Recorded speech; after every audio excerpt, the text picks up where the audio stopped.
I'll carry you every step of the way. If you can't walk, my dear, I'll show you how much you mean to me.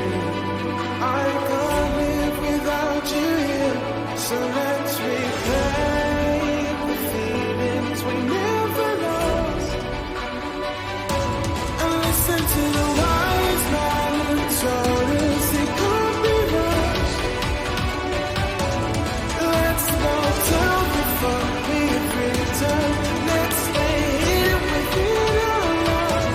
We've come too far to turn back. We're running out of youth. We're feeling so don't do waste the world to listen. Just being heard is our little secret.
Cassidy, is it you that's originally from Oklahoma, or is it somebody else?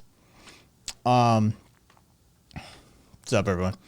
And for everybody who declared or asked them, declared themselves to be first or asked if they were first, no.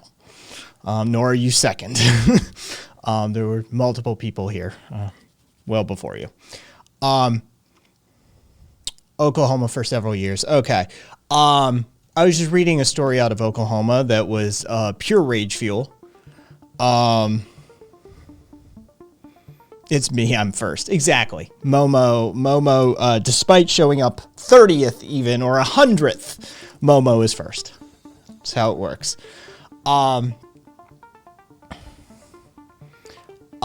So yeah.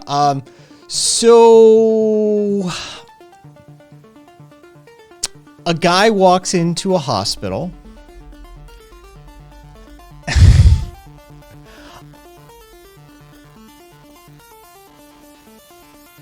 I don't even know how to. Normally, I can hide the headline and sort of spring it on you, so I have that wonderful moment of like the setup and the payoff. There's no way for me to hide this one. 24-year-old man walks into a hospital with his 12-year-old bride-to-be who is in labor.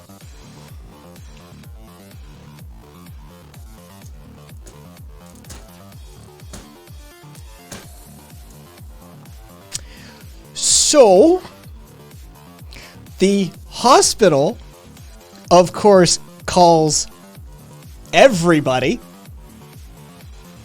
Oklahoma Momo. The hospital calls everybody, just the list, right? Like fucking CPS, fucking the cops, the sheriffs, just the laundry list of holy shit, get somebody on the phone now, right? Here's where it gets even more infuriating. This has been widely reported. Okay? Miranda Hara is this individual's name. When the officers confronted him with his rape of a 12-year-old, 11-year-old, she turned 12 while she was pregnant, confronted him with his rape of an 11-year-old, he was quote-unquote dumbfounded and didn't understand what all the fuss was about. Because in parts of Mexico, the age of consent is 12. Apparently, the families had held a baby shower. It was a culturally normative experience for him. They didn't understand what the problem was. Yes.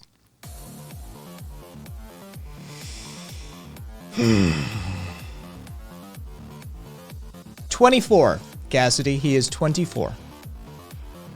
He is quite literally double her age. Of course, she's only 12, so that's not a huge accomplishment. I don't. I'm gonna step in it right out of the gate. Right out of the fucking gate, I'm gonna step in it. I'm just gonna fucking. I'm gonna do me. Kai's gonna do Kai. All right.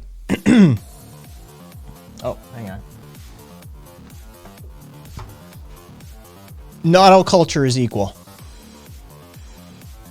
Just because you have culture and traditions doesn't mean they're equal. Doesn't mean they're good.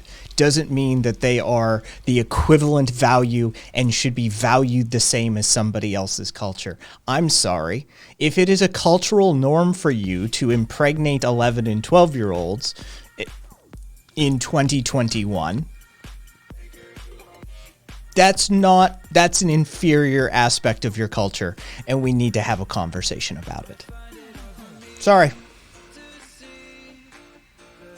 Not fucking 11-year-old girls when you're 24, 25, 30, or 40-year-old men is culturally superior to anybody who has a cultural normative value of 20, 30, and 40, and 50-year-olds fucking 11-year-old girls and impregnating them. Sorry. Just gonna say it. I'm just gonna go out on a limb and say that. Yeah. I'm gonna take a huge risk here. Not cool to be impregnating 11-year-olds. Yeah. This isn't the fucking, like,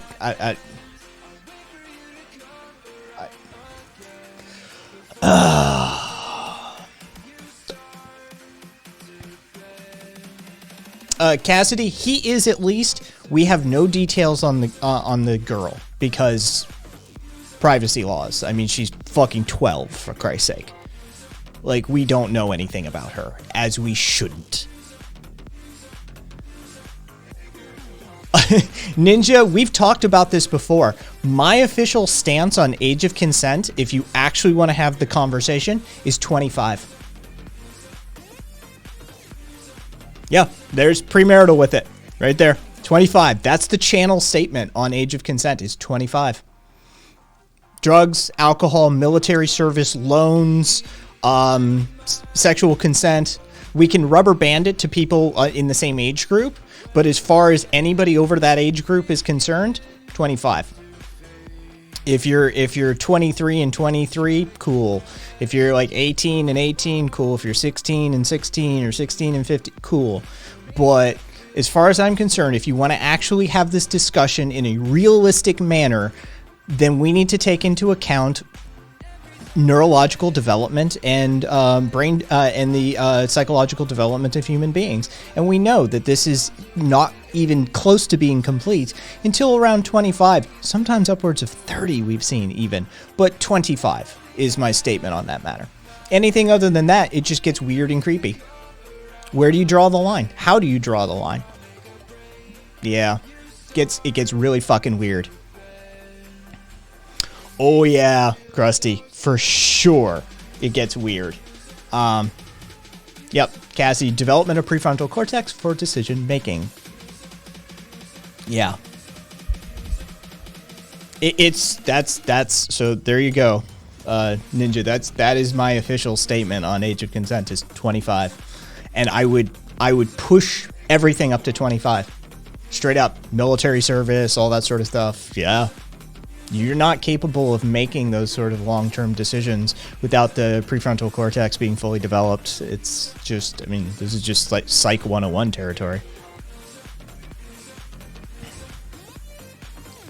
So yeah. As for where it occurred, what part? Tulsa. It was the Hillcrest Hospital in Tulsa on July 14th. Juan Miranda Jara, age 24, walks in with a 12-year-old bride-to-be who is mid-labor. And the most literally the quote offers it. He did not appear to understand what all of the fuss was about.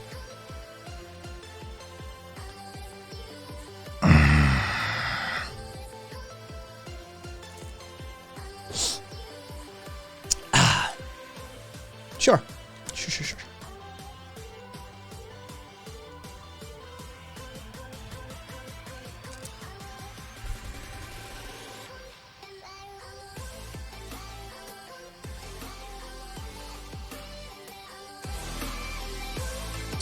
Just gonna have a minute.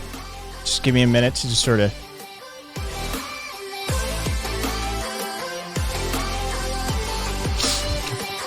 A little bit of brain bleach, rinse that shit out.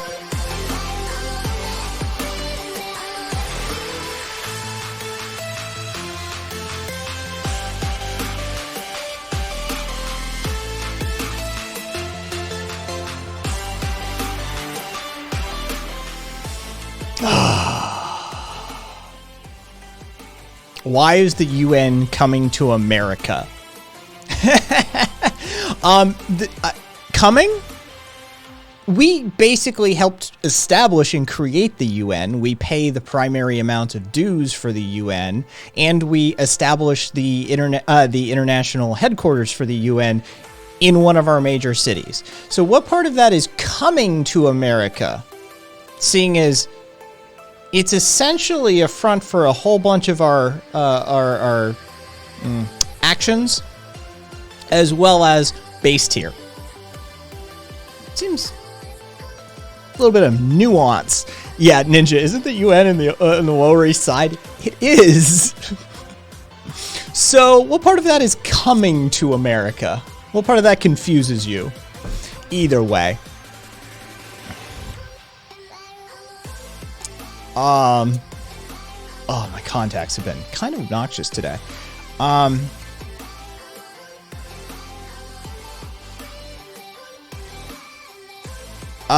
Lucky, I'm an anarchist, not a communist. So, there's my answer right out of the gate for you. I literally don't need to read any of the rest of this shit. Because it's apropos of nothing. Yeah, Ninja, yeah, we definitely need to do more outreach. Yes, Ag Fencer, it was Juan Miranda Jara. That was the name. Oh yeah, Cassidy. The UN has no ability to do a gun grab. They literally can't. Functionally, legally, even in theory, they can't. Like, the UN is literally incapable of taking any guns from even a single American. So, I don't know what you got your panties in a twist about, but maybe, I don't know. Read something and then go touch some grass. Yeah, Cassidy, the child bride, child marriage shit in the US is creepy as fuck. I think we're still, majority of states don't have laws for, don't have primary laws outlawing it. It's fucking weird as shit.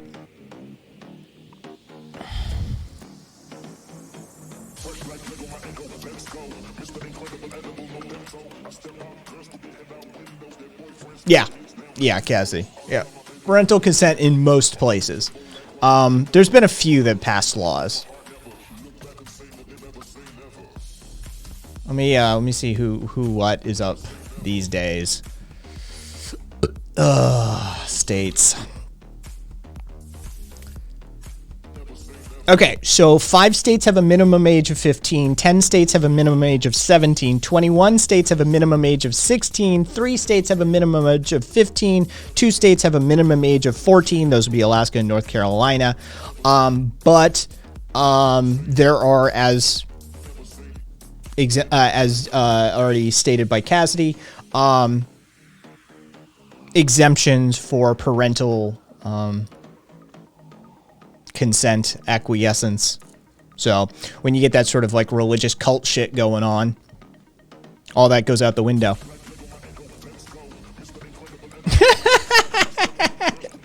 Oh, you're adorable, sweetheart. Bless your heart.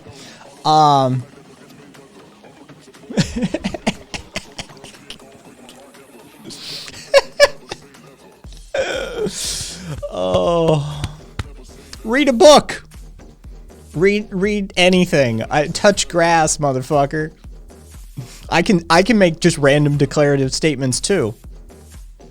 Have sexual relations and release some of that tension that you're building up. So you got any proof? Ag. Got even just a modicum?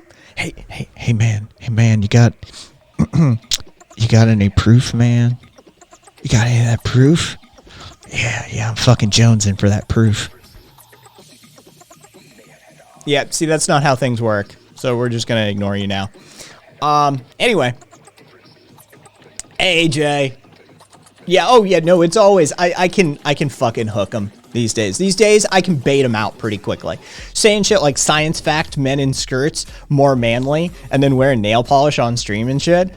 I can bait these fuckers out. Like, honestly, it's just like chum in the water. It's so easy these days. But the truth of the matter is they never send their best. They never send their best. It's sad and pathetic, lonely individuals who really, they're not good at what they attempt to do. Yeah. So anyway. Oh, on that note, did anybody see the Intercept article by John Schwartz? Absolutely fucking kind of amazing. So John Schwartz, who writes for The Intercept, decided that he was going to make claims. Here you go. I'll just read you it. The most beautiful and most terrifying Twitter experience of my life, one that made me laugh so hard I got hiccups, while also convincing me that humans are destined to obliterate themselves, began with several small jokes like this a few days before the 2016 election. My guess is that somebody tweeted out, I love my job working at a voting site in Washington, D.C. destroying Trump ballots. And John Schwartz replied to this saying, my guess is that at least 75% of the mainstream media, including me, has a side job destroying ballots. Joseph Flynn, General Michael Flynn's brother, picked this up and ran with it. Fucking left-wing nutjob admits publicly to destroying Trump ballots in collusion with other journalists in the USPS. All right. So John Schwartz went on a tear. 84 tweets. He tweeted, all of which just, as he said, let me see. He held himself to the same standards as right-wingers and Trump supporters, meaning that he made baseless claims, he made inflammatory claims, and he did not hold himself to reason, rationale, or logic in any way, shape, or form when making statements. And so he would just say shit like, somebody would say, arrest this guy. Arrest me for what? It's totally legal for the media to destroy Trump ballots. It's called election tampering, moron. Destroying ballots is illegal. If nothing else, karma will catch you. Well, I really wish people would take the time to learn about karma. It's a Buddhist concept in which you're reborn into a better life if you destroy tons of Trump ballots. Somebody fucking tweeted at the FBI and the DOJ to do their job and arrest this guy. He CC'd the NSA, the CIA, the White House, the State Department, the Commerce Department, NASA, at the police, Oprah, Jesus, Walgreens, Nutella USA, and OnlyFans support. Where do you live? Would love to meet you in an elevator sometime. It would be great to meet in an elevator. That's actually one of the best places to destroy Trump ballots. I can show you how to do it, and you can tell me how your grandchildren never like your Facebook posts. You are a total POS. There will be no mercy. Keep running, hiding, definitely keep tweeting. Gonna let everybody in here on some of the behind the scenes inside baseball of destroying Trump ballots. Those 2 ellipses, the guy put ... our code we use to secretly tell each other I love destroying Trump ballots. This is a great joke from my buddy Frank. You could burn your ballot, but destroying other people's ballots, no matter how they voted, is a federal crime. You're so dumb for admitting this on here. Legal notice. By responding to my tweet, you have been auto-enrolled via blockchain technology in a program that deducts $100 a day from your bank accounts to fund the destruction of Trump ballots. Do not reply to avoid being enrolled again. He did this for 84 tweets. Just ever increasing every time, like ramping it up into just, I'm just going to make baseless claims and insane statements and see if these fuckers ever catch on. They never caught on. And then he wrote an Intercept article about it all. Yeah. The thread is still up too. He captured it all in one Twitter thread. And it really is worth a read if anybody wants to read it. There's the article in chat. This is why theater and drama should have never been removed from school. This is what presidential medals of freedom are for. Krusty of 30K for a timeout. Well, I mean, save it, Krusty, but let's see.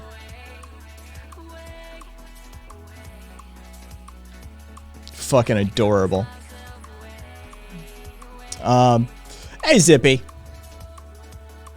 See, I'm convinced you're the same person. And I'm betting if I ban one of your accounts... See, Amanda Sin and Little Shorty Swap, I think are the exact same person.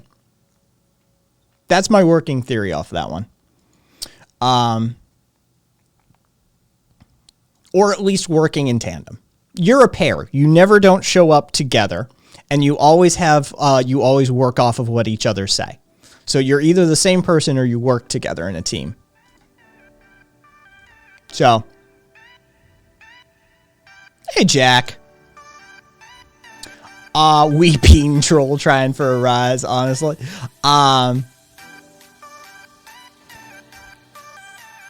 Oh.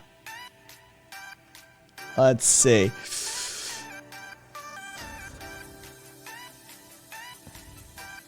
Oh, they even have the 1776 flag shit for their fucking account. That's hilarious. Oh.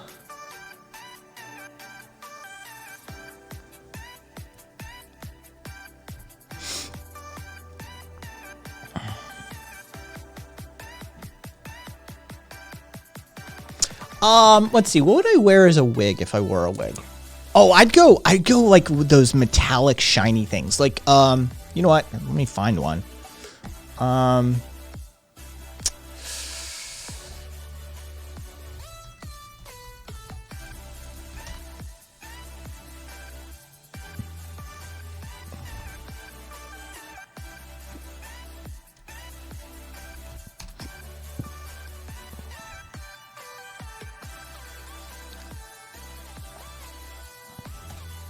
Oh, I really like that. That's really fun. There you go. I like the Cassidy no visor with spiky bleach tips. I did that without a wig. Yeah,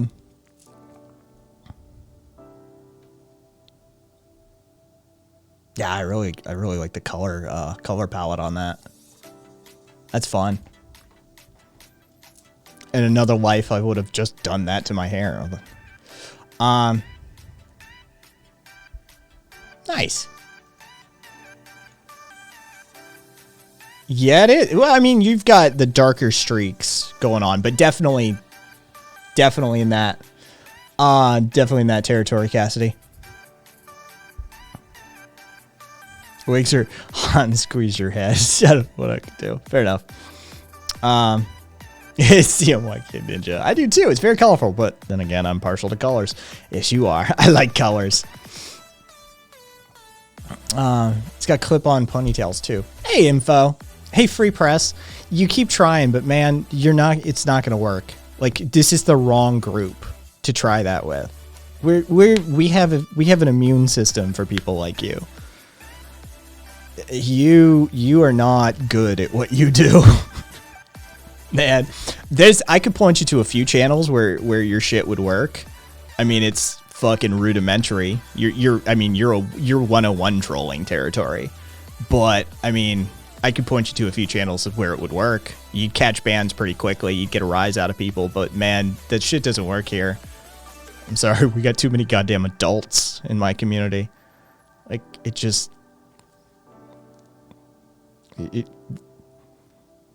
Be better. Be better. Hey, sourcing. Done that before to my hair, except I have curls. It's a bit twirl. Life isn't great. Scary as go.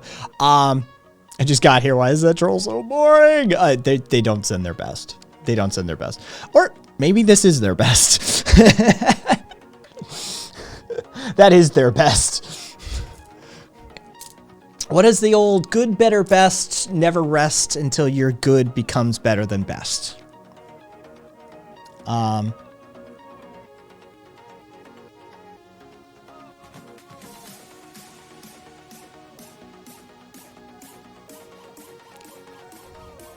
Oh, they did? Okay. Oh, geez. All right.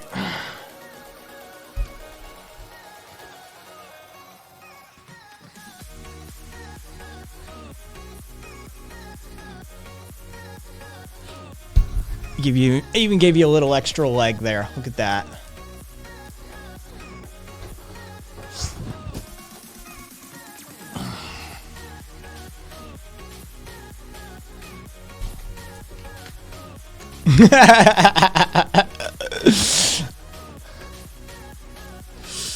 Not fair. Show some cheeks. Scandalous kneecap. Yes. If I did, I've got the skirt kind of hiked up. I've got the waistband rolled up, so it's a little higher than usual. Hussy. Exactly. If I did one more, like, roll of the waistband, it would be right there at the bottom of my cheeks. It would be like that.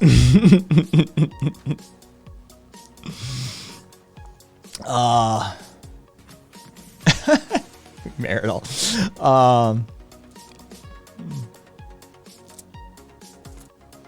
Oh, Jay, there've been a few. There've been a few that have actually been good at what they do. But they don't do, I mean, of course they're not doing like Trump fucking shit. Like, the good trolls are super creative and really fucking weird.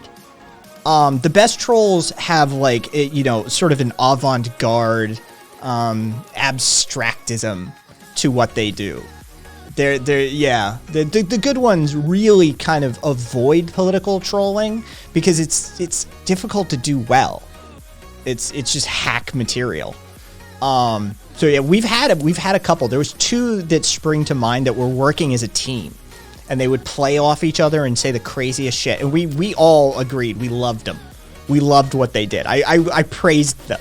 I was like, you two are amazing. Like, you have my blessing. Go forth into the world and spread this amazingness. But it's rare.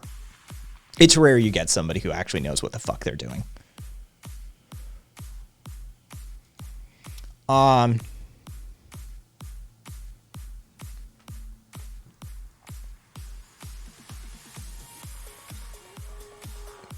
If women are allowed to wear pants, men should be allowed to wear skirts. It's only logical. Exactly, Ninja. Exactly.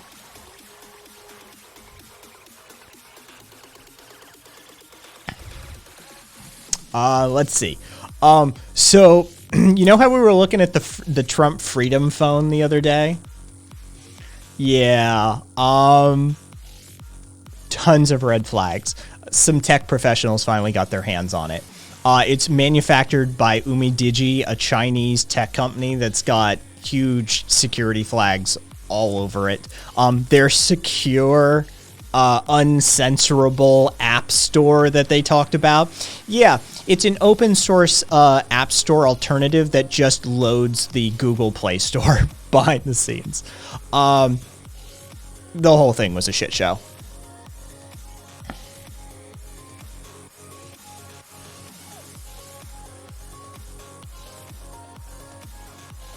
No, I won't be wearing a wig for stream anytime soon. No, that probably won't be happening. Oh, did everybody see the Alabama fucking white city council member? The council member in Alabama who... Oh, it was bad. It was bad. It was... And see, this is the thing. Like, somebody broke down the sequence of events for me because I had questions, and somebody broke it down, and they're like, "Here's what actually happened," and it was super fucking weird. So apparently,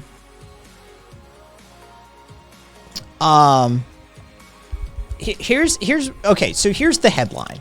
A city council member turned to a 70-year-old white dude, turned to a fucking a newly elected black woman mayor, a female black mayor of of this city, and then said, pointing at a woman in the town gathering in the audience, saying, "It looks like we have a house here." Okay, here's the problem. Okay, besides the fact that this 70-year-old white dude dropped a hard R in the middle of a city council meeting, here's the bigger context, and part of the problem is apparently the mayor herself had called that woman in a private meeting a house N-word. And that woman brought up in the middle of the meeting the 70-year-old white dude's wife's Facebook posts that were racist. And he said, "You want to talk about racism? Let's talk about racism. Let's say what the mayor has said about you. It looks like we have a house here."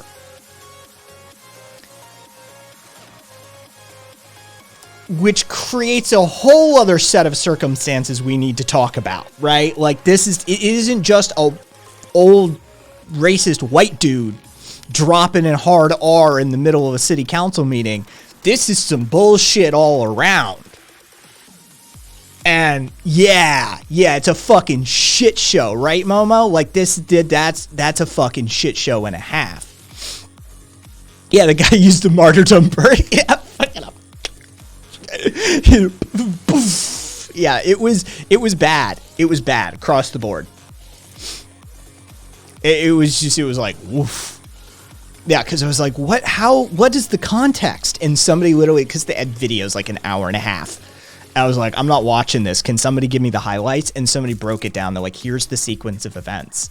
And pre-meeting and then in the meeting. And it's like, oh, god damn, that's a shit show. Yeah. So,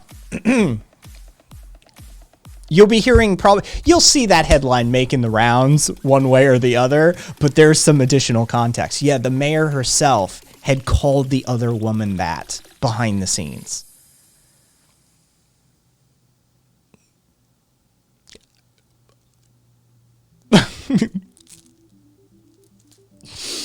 Yeah. Yes, Caboose.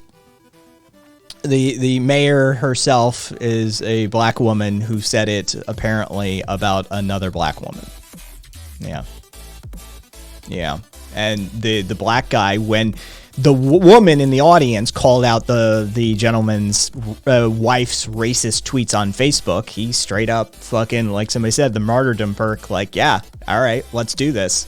And he fucking just pulled the pin out of that grenade and tossed it in the air.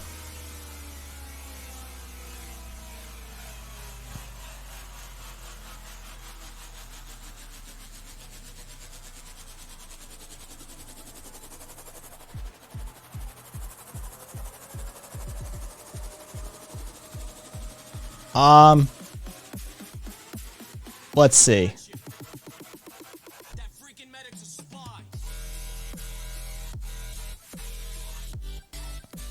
I popped Idiot McGee here's fucking chat log just to see what the, you know, ramblings of a boring person look like.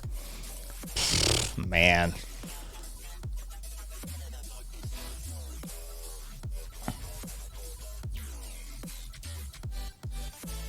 Oh yeah, Jack. Like this is like, forget stale.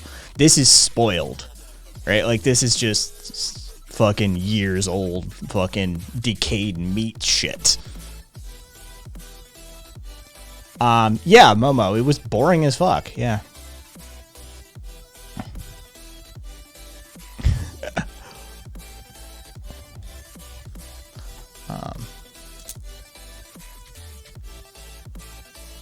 I mean, Zippy, I would hope premarital writes Spanish well, seeing as premarital is Argentinian. You write Spanish well. It's their native tongue. Premarital has a PhD in English lit. So.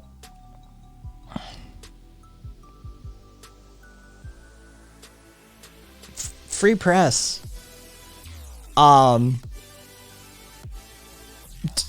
It's like not working, man.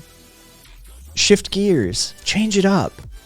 Right? Like, it's not working. Like, I'm an anarchist. We got a bunch of fucking anarchists. Like, we aren't people that support, that like Biden. Like, you haven't read the room correctly for what you're attempting to do. Like, you're looking for some, like, lib shit.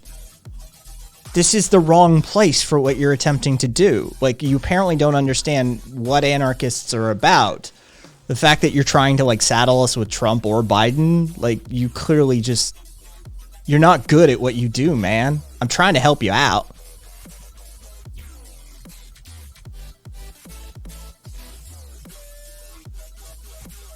Did you not hear us when he fucking listed off a whole bunch of the DOJ ran up a fucking bunch of lists of who the new targets are, gringo? We fucking screamed for days about that shit. The other day, we talked about how he did the absolute least possible when releasing a Gitmo detainee that had been there for like 19 fucking years and had been 4 years past their release date even. We're like, hey, it's the very fucking least this idiot can do. Like, you know, yeah. Just because you haven't been present for criticisms of Biden doesn't mean we don't have criticisms of Biden.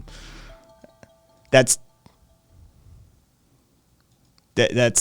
oh god, there's two gringos. Gringo Man and Gringo Guapo. Guapo, sorry. Yeah, Guapos are regular. I don't know who Gringo Man is. Yeah.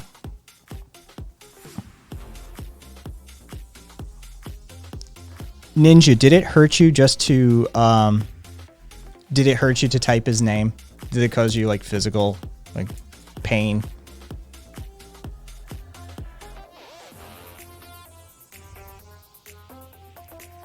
It's not one-sided. It's your perception of it that's one-sided. See, people who have a nuanced understanding of political ideologies and just political science in general would say that wouldn't do that for the right, the left, the auth right, libertarian right, the libertarian left, or any of the various rainbow of fucking colors therein. No, they haven't been. Are you fucking stupid? Holy shit, man. That was half of the talking points leading up to the election was this motherfucker's responsible for the 95 crime bill. He said all sorts of crazy shit in his life. about how he wouldn't be talking about the jungle and how fucking, oh my God. Like, were you not present? Or did you just choose not to hear that stuff?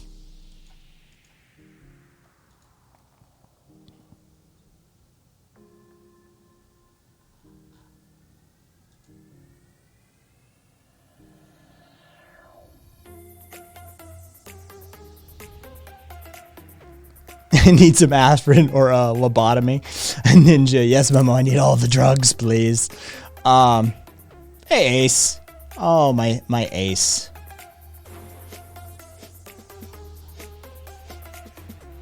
Yeah, he eulogized Strom fucking Thurmond. Strom fucking Thurmond. The jackass who fucking heckled. So fucking old, he heckled Lincoln at the Lincoln Douglas debates. All right? Fucking Strom Thurmond. Jesus goddamn Christ.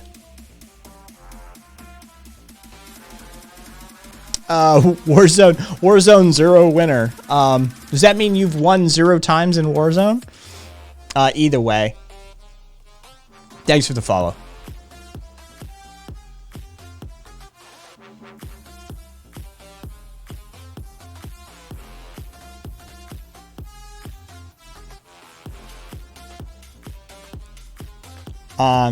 Passes out totally legal brownies and milk. Oh, so many problematic ingredients in that for me, Momo. Can I just have the weed? So if you ran for president, tell us your platform. We all want to know. Yeah, me Toad's got it. Lol, running for president. The instant somebody becomes president, they become an actual war criminal. Like, for realsies. I would never want to be president. Ever. There's no reason to hold that position. Especially as an anarchist.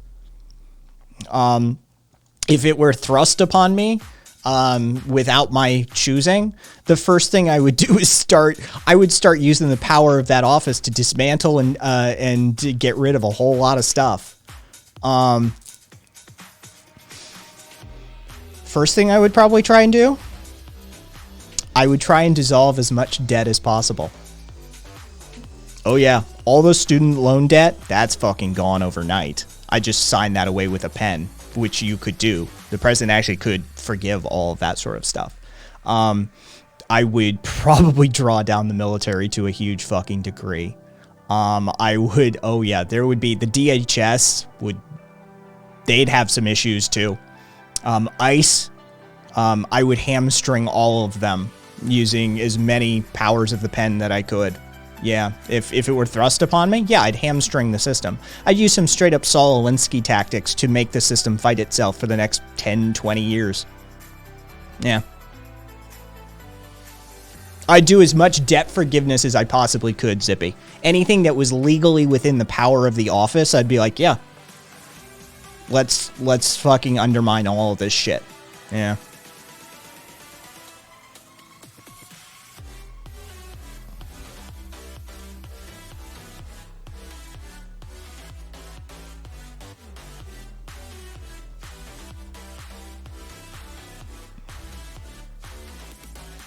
No, I'm good.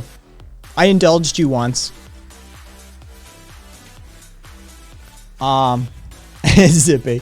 Yeah, it would be nice. It'd be a useful feature, actually. Oh God, no. We couldn't trust these idiots. That's the thing. It would have to be like VIP subscriber sort of like allowances.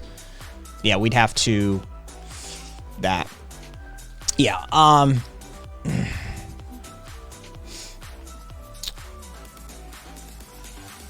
I love it. Fucking genius. Actually, y'all are the baby murderers. I'm kosher. That's what I do on the weekends. Yeah. A bunch of us go out on the weekends and we just murder babies. It's how we earn extra Soros bucks. It also gets us in good with our reptilian overlords at the UN. Yeah. Totally what we do. Hey, Guapo. No worries.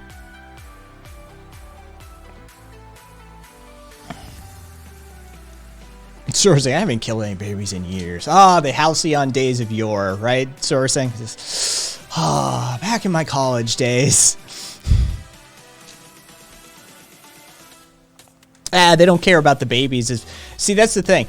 Oh, murdering babies bad unless they're brown babies on the other side of the planet. In that case, drone strike them. But hey, whatever. Who's got time for nuance, right? Let's see. Virgin sacrifices are hard to come by these days. Everyone's a hoe, so babies it is.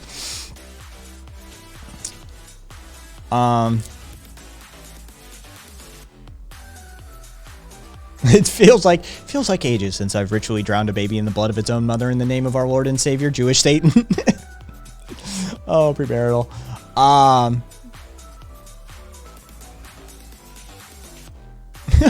Jesus Christ, Caboose. Yeah, and at that point, all lives seem to not matter to them.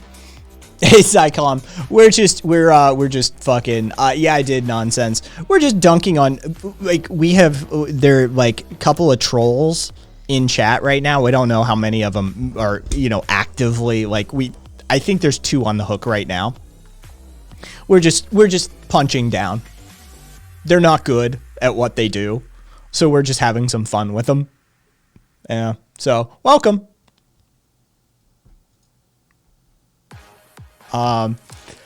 Let's see, what do we got? The new Israeli president said Ben & Jerry's boycott of setting up manufacturing facilities in disputed territories is, quote, a new form of terrorism. The guy who's in charge of the apartheid state said that Ben & Jerry's saying they won't set up a manufacturing facility in the Gaza Strip for Israel is a form of terrorism.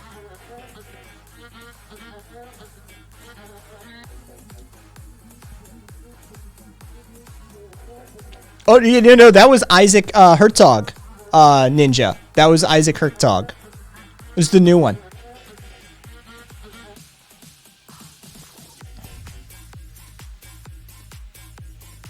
You went over it on your stream last night. Yeah, it's fucking hilarious. Like, it's fucking hilarious. Yeah, everything I don't like is terrorism. Basically, yeah. I'm not even gonna get into it. I just think it's fucking hilarious. It's a brilliant headline. Ben & Jerry's won't set up a fucking manufacturing facility in disputed territories for us. That's terrorism.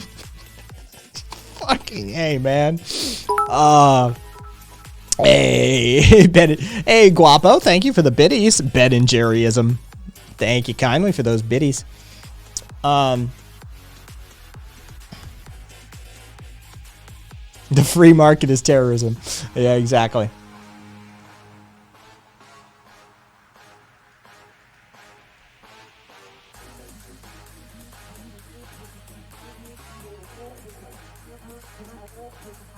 Oh, I completely forgot to do that, Psycom. I completely forgot to do that. Are you sure you don't want it? You know why I forgot? Because I didn't write a post-it note. Writing with this finger is a bit interesting.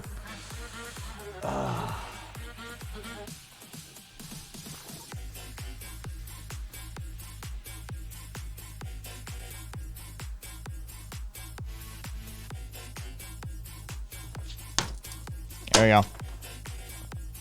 Okay. Fair enough, Psycom.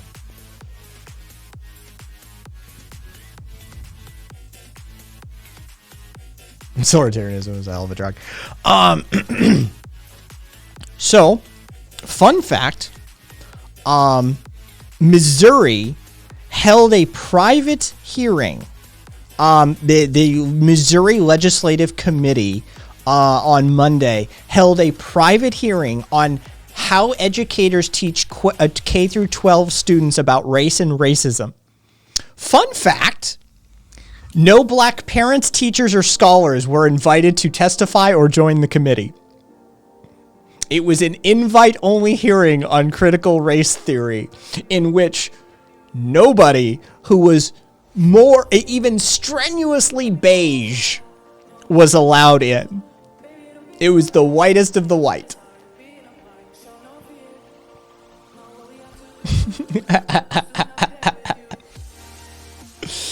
Oh. Nice sourcing.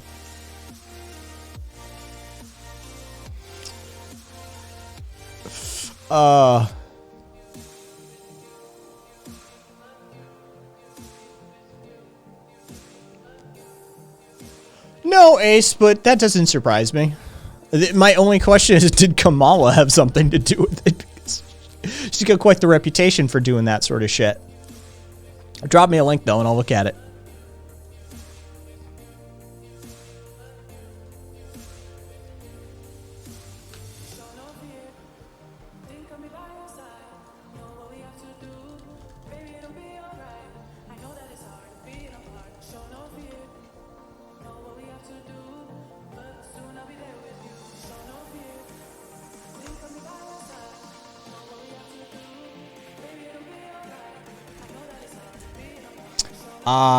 Let's see, what do we got? Two companies control everything. Vanguard is one, name the other. You're probably looking for BlackRock, you fucking moron. But Vanguard and BlackRock do not control everything. Vanguard doesn't control everything. Like, Vanguard doesn't even control fucking, like, I mean, sure, they've got, Vanguard's got maybe $7 or $8 trillion in capital assets at their disposal that they can leverage, but I mean, that's not even close. Yeah, Swede. Thank God Swede's here for that. Because I was thinking of you as soon as I read that, Swede. I was like, Swede's gonna have a fucking field day with this shit. Vanguard and one other company control everything. I was like, Swede's gonna fucking bust a nut on that one.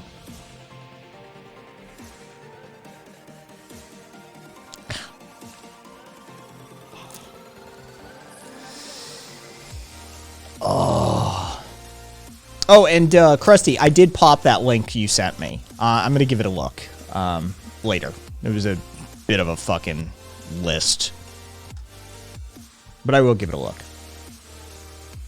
Caboose, we know what they're talking about. They're fucking on some like Jewish conspiracy shit. They always are. They've been talking about globalists. Now they're talking about finance companies. Of course, they're on some Jewish conspiracy shit.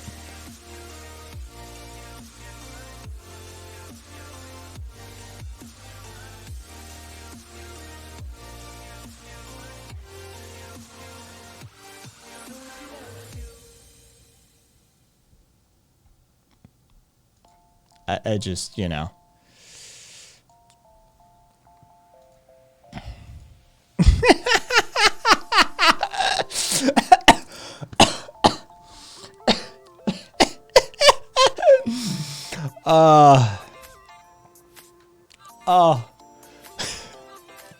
Do you think the devil is real?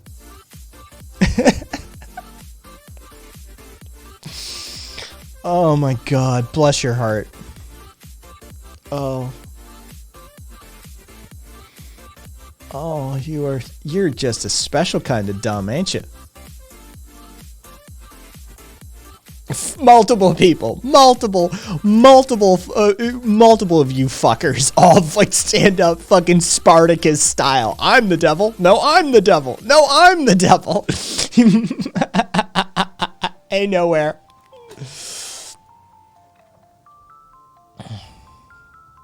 Oh God, Ninja, you really don't like that man. Yes, the devil is real and he's South African.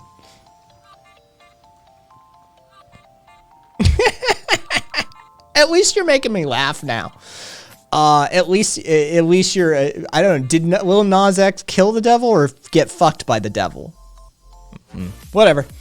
I bet the devil throws some good dick. I bet devil dick is mad satisfying. Yeah. I bet the devil can lay some pipe.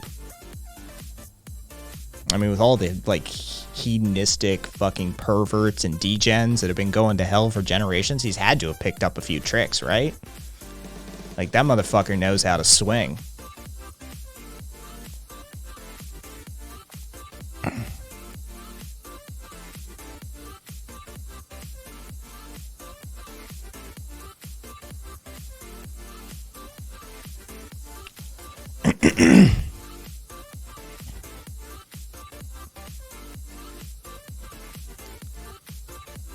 I'm just trying to fucking stroll around the Ring of Lust trying to pick up chicks.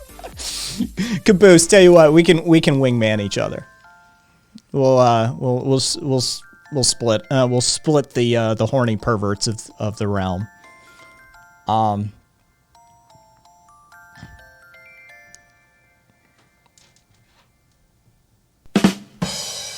For you, Jack.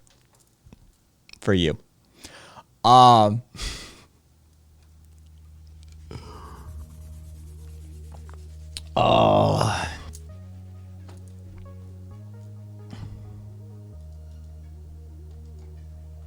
Free press, you're adorable. Oh. Where all the Beyonce runs the world. Who runs the world? Girls.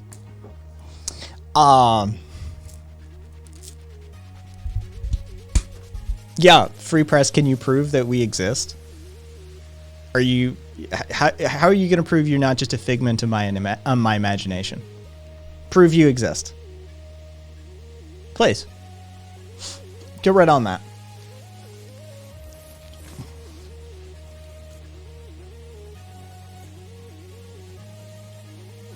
Kevin Strickland and Lamar Johnson. All right.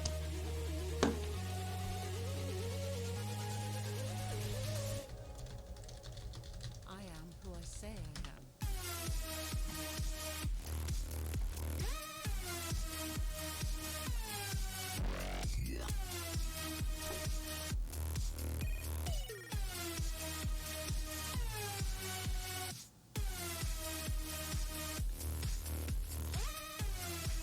God damn. All right. I'm gonna look at that, Ace. Sweet. Is anyone feeling solipsistic, or is it just me?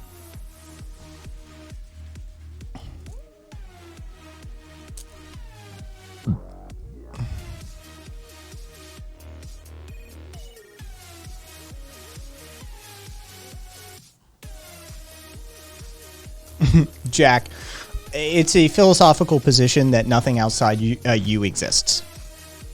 The entirety of the universe is you. Yeah. Hey, Free Press, you want to come on the air? Free Press, I'll give you a temporary Discord invite. I can get you on the air in seconds. You want to come on the air? We can have this conversation. Come on. Nut up, right? I'm sure you've got those, like, you know, alpha male cojones on you. I'm not real, but I identify as real. I like that. Because I find keyboard warriors like you generally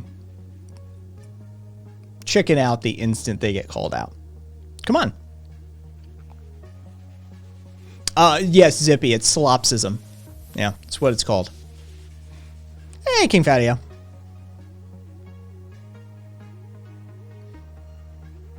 RV, what's up, man? Is it Bobby? I don't know, there's 4,000 lines of Python code. Fair enough. Come on, Free Press. I'll send you an invite. Jump on the air. You can ask me all the questions you want. Because otherwise, chat's just gonna assume you're kind of a little dick energy coward. Because, I mean, I'm willing to have this conversation. You want to talk about world hunger? Fine. We can talk about false scarcity. We can talk about inequity within food distribution modalities. We can talk about that stuff. But I don't really want to talk about it with somebody who just sits behind a keyboard, like, trying to poke, 5-word answers and shit like that. I want to actually hear you. I want to have the discussion. I want to prompt you as well. I want to see how big those nuts are. Come on, man. I'm sure you're not going to chicken out with excuses and tap dancing and pivoting, right? I'm sure there won't be any goalpost moving on this one. Come on, man. Get on the air with me. You can pick my brain to your heart's content. You can ask me anything you want.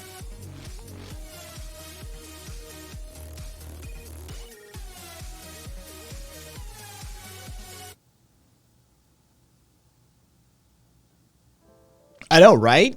Imagine the dude with nail polish, like pink nail polish and a skirt on, is gonna fucking tap dance around you. I'm gonna fucking school you, man. It's gonna be depressing and sad, and people are gonna end up pitying you at the end of it.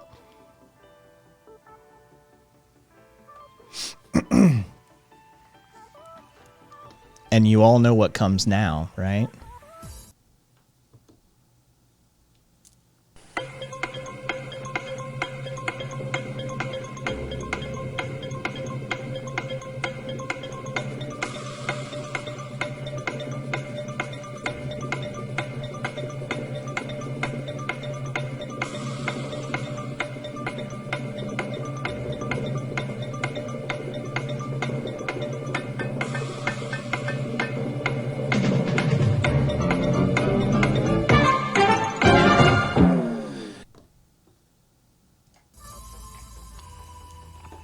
Here's your one shot, for, Free Press. Here's your one shot.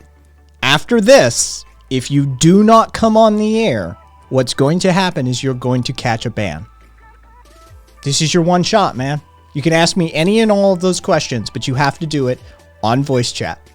You have to be able to respond real time. You have to be able to keep up with the conversation. Here's your one shot. If you put in chat anything other than send me the link, I'll get on air. Anything other than that, I warned you. Anything other than that, you catch a ban. I warned you, man.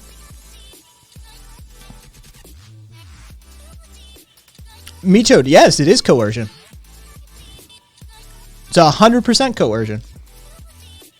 But when you deal with somebody who's already acting in bad faith out of the gate, it's already been violated. Right? If I did that to somebody who was acting in good faith, then I would feel bad about it. Then I would say that there's an ethical quandary. But the fact that this person is here with a 43-minute-old account intending to disrupt right from moment one, I'm okay with it.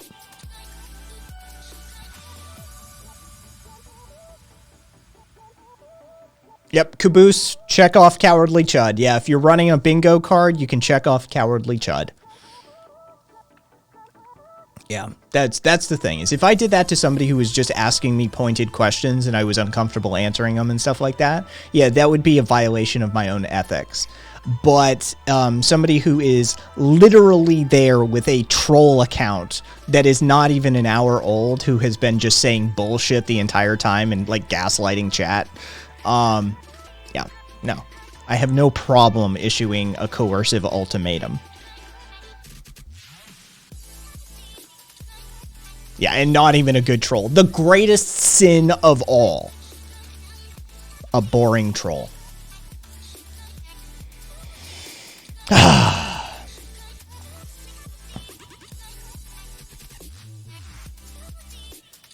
Premarital. I checked Cowardly Chud the second Kai asked him to get on air.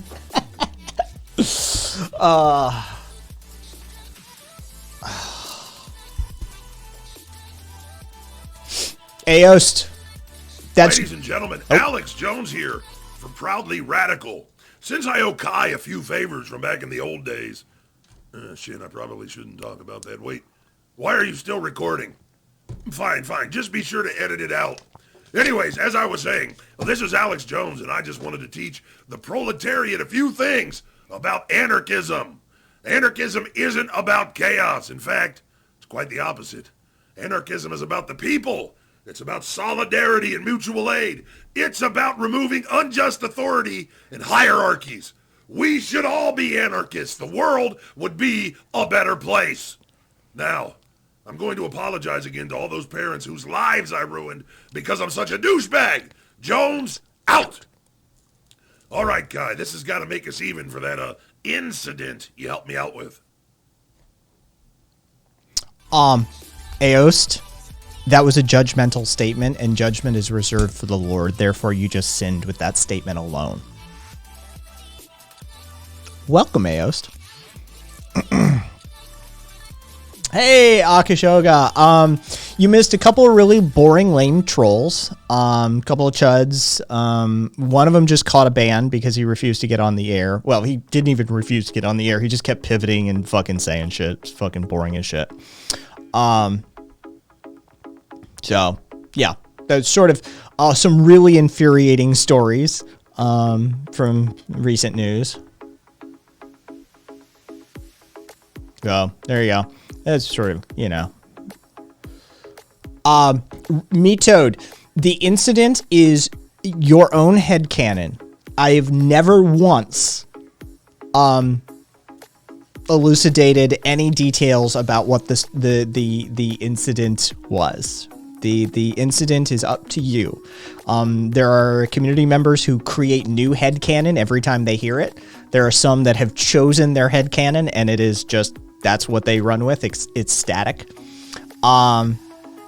So yeah, it's up to you. You know, I wouldn't violate Alex's privacy like that. You know, what I helped him with is between he and I. Now, if you want to get on, you know, InfoWars, you can get Alex to confess to, you know, what the incident was, by all means. But that's his information to share, not mine. I don't feel, at least. Yeah, Caboose, that's how I feel. I think it's funnier that way. It's like the monster in a horror movie, right? Like, it's scarier when you don't see the monster. The instant you see the monster, you're like, oh, that's fucking lame. It's funnier just thinking that there's some, like, untold incident that I helped AJ out with. So,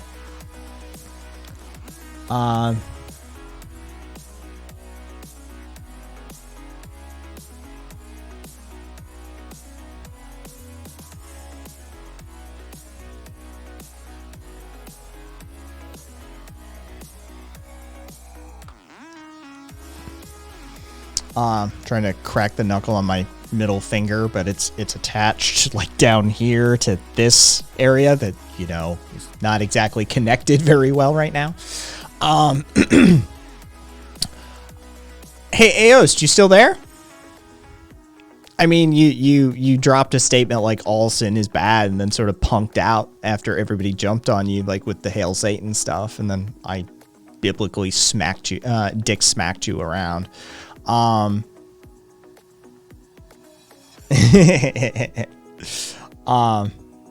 Exactly, Rev. Exactly.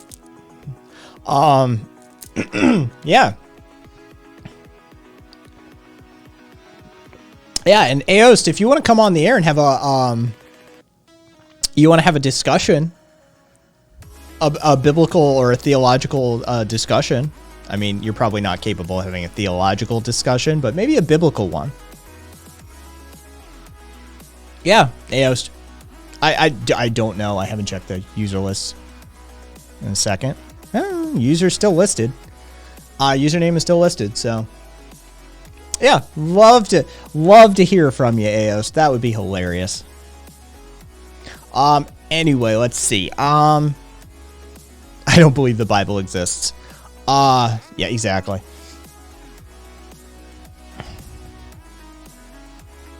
Ninja, I'm fine with fighting that fight. Because inevitably what happens is if you start teaching them these concepts and they go searching for these concepts, they're going to find anarchism. There's no way to divorce the word from the ideas. They're too intrinsically tied. So, I mean, if you try and do some bad faith shit and sneak it under the radar, what's going to happen is they're going to discover that these are anarchistic, you know, philosophies or tenets or ideas. And so you're just going to come out like, you know, looking like you're potentially acting in bad faith out of the gate. So you might as well just own it right out of the gate and then try and change their misconceptions.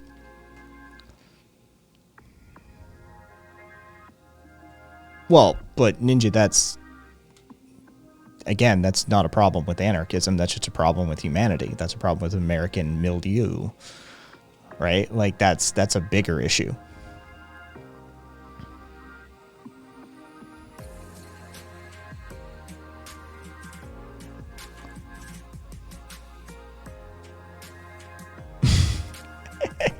Premarital, fair enough. That's one of the more tame iterations for what I helped AJ out with that I've seen or heard. Premarital for sure.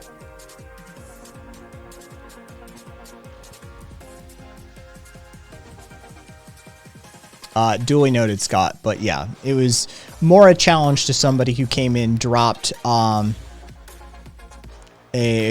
statement of all sin is bad, and then just sort of like tucked tail and fled.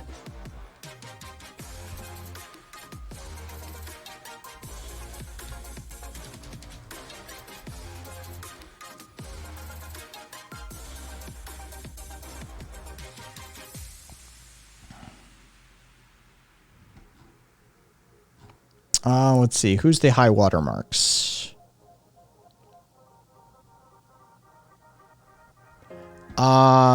China, the UK, Netherlands, Japan, Czech Republic, France, Australia, Iceland, all have significant atheistic populations. Agnostic, cultural atheist. Take your pick.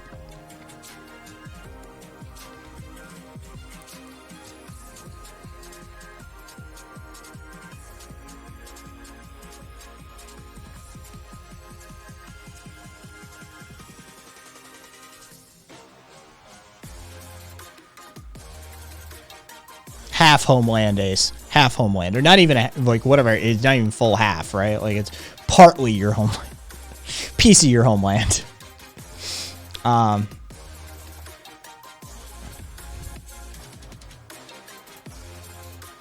Because all sin is bad if you get caught.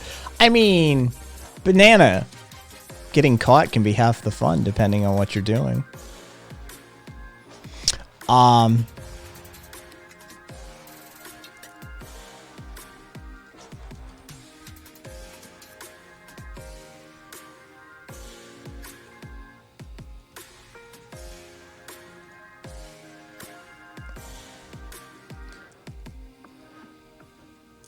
Oh, well, if you're still here, then Aost, is the getting caught or the consequences guy? Well, it depends. It depends what we're talking about, Momo. It depends what we're talking about. It's half. Got dual citizenship. Okay, cool. Jeez, that's a hell of a wig, Cassie. I just saw that.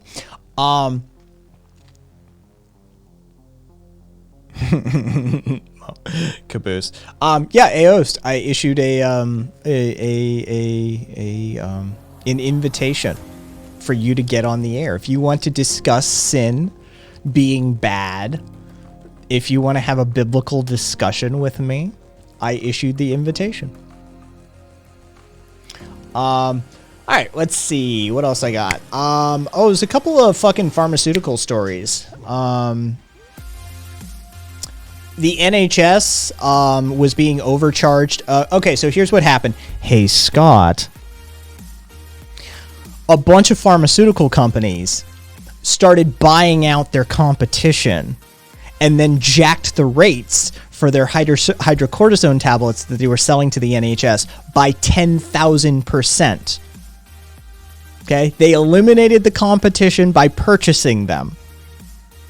And then jacked the rates through the roof.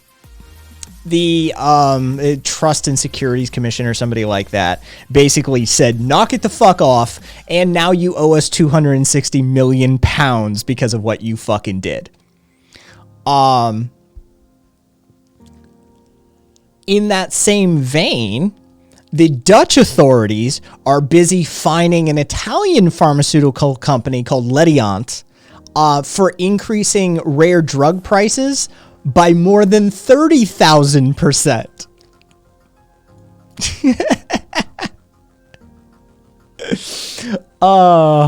They're not finding them anything. They're not finding them what they should be finding them, to be perfectly honest. But yeah, 30,335% increase is what they jacked it up to. So let's see. They took the price from $46. Okay? They took the price from 46 euros for 100 capsules to 150 to up to 14,000 euros for the same fucking amount of capsules. So let's see, that would be times, that's 552 euros per year, up to 153,000 euros per year.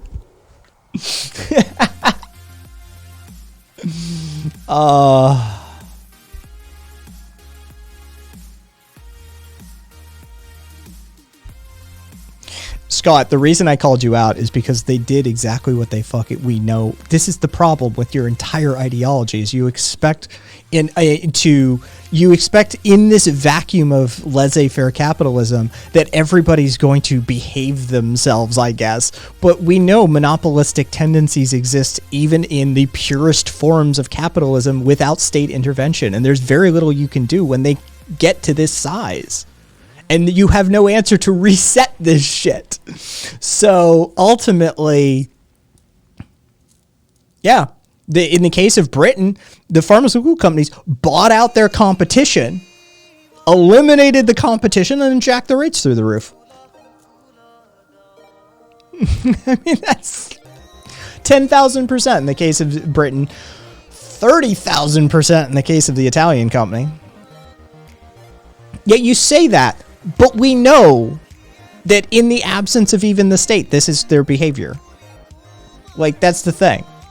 That this is not state-supported behavior. This is just the behavior of businesses under a capitalistic model. This is just how it works. And I'm sorry, everybody calls you out on this shit because everybody can see through this. This is how businesses behave. And sure, under our current system, they get help from the state. But if you don't think they wouldn't behave this way under your ideal system as well, then you're delusional, man.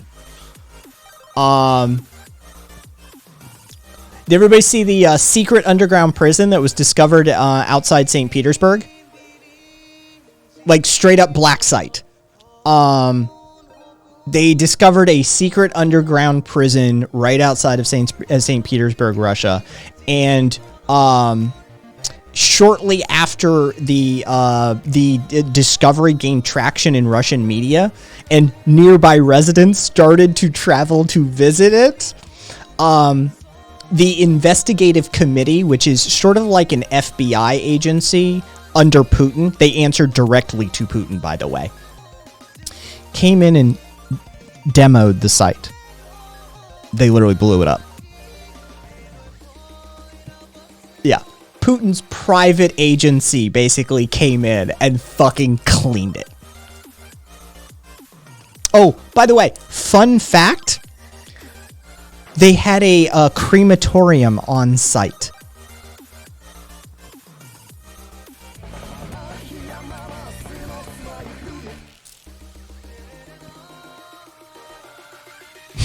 Marcus, probably nothing to worry about. JJ Shentong, thank you for the follow. Bone cells, probably. Yeah.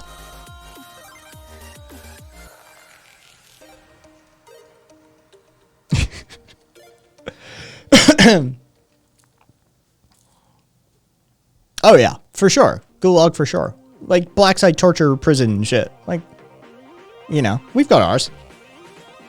We've got ours.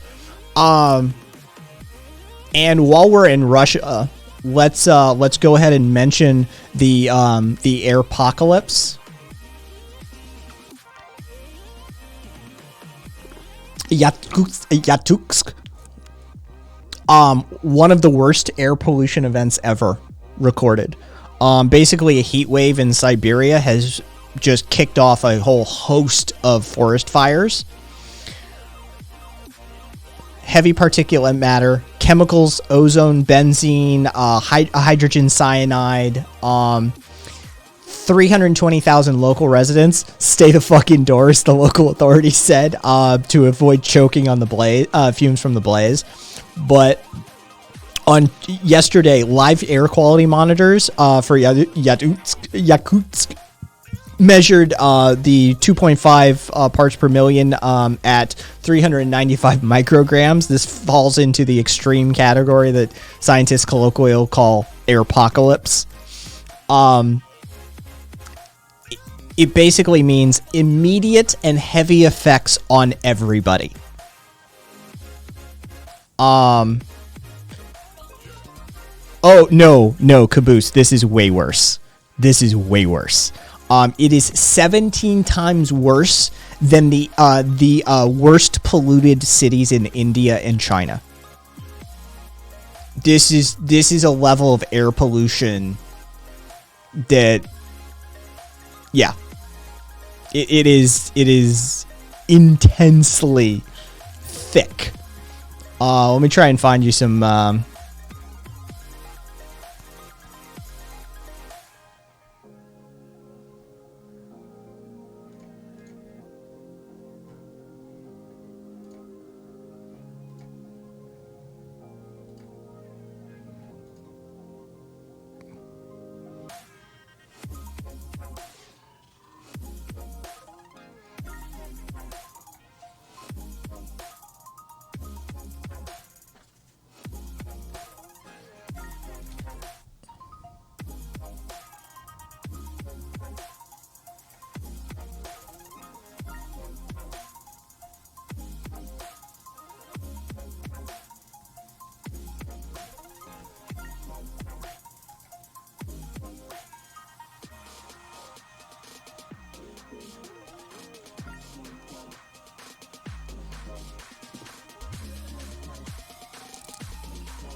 The fire isn't in this city.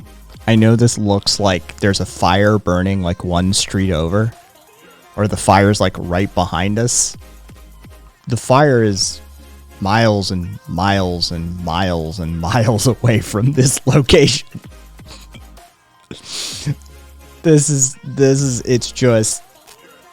It's a level of smoke and pollution that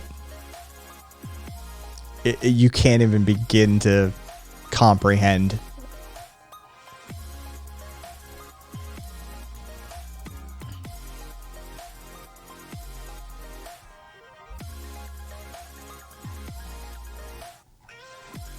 I'll give it a look. Banana.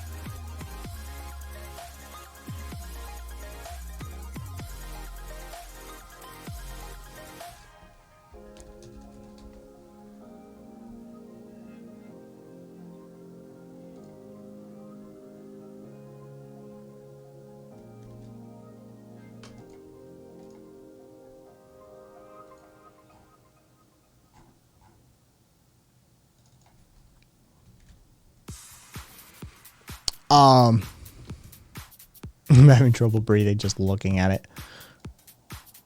Yeah, here's another shot.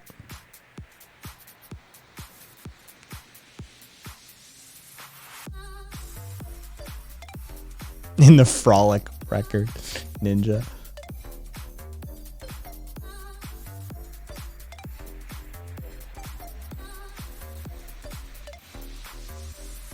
Oh, this is a good shot, actually. There you go.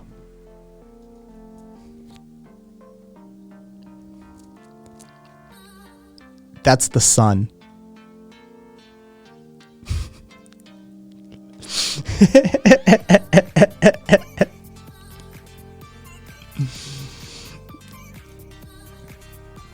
Oh, we're doing great. We're doing great.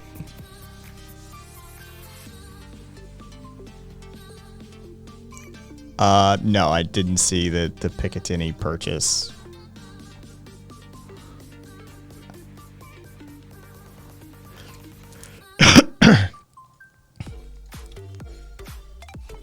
And here's a fun one. While we're on it. So, the flooding in China affected more than just like the subways. This is an aluminum factory yesterday.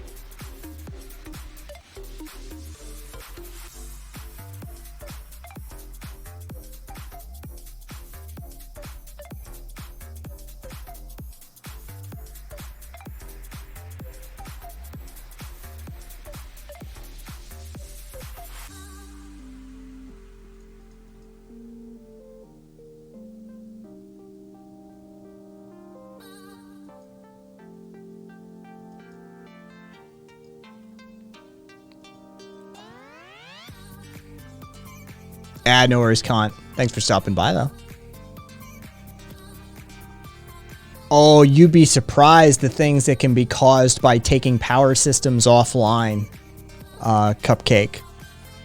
There's all sorts of stabilization technologies that are used in foundries and in manufacturing facilities that if you lose them, cooling technologies and stuff like that. Yeah. Oh, yeah. A lot of stuff can't just be, like, taken offline. There's a shutdown procedure. There's this gets turned off, this gets turned off, this gets brought down in temperature, then this gets turned off, those sorts of things. There's a series of steps that you have to go through to safely shut down heavy equipment and foundries and that sort of stuff. If you just take it offline, then all sorts of side effects happen. Oh yeah, banana, for sure.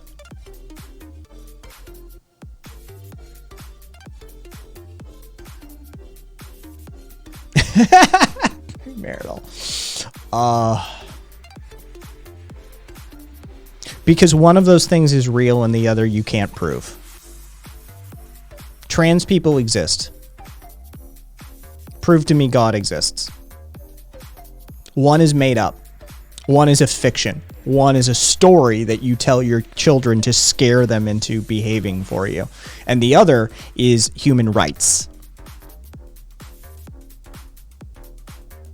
So you're saying, why is it wrong to violate an actual human versus why is it wrong to make fun of Harry Potter?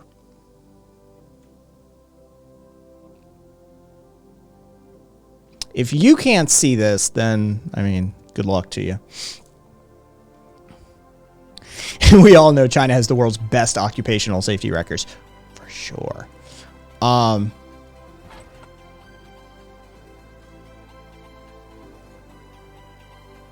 Oh, fucking creepy as shit.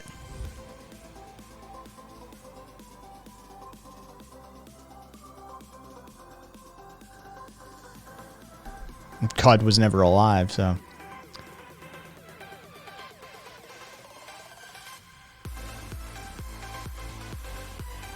I mean, it can be a little bit, Cassidy.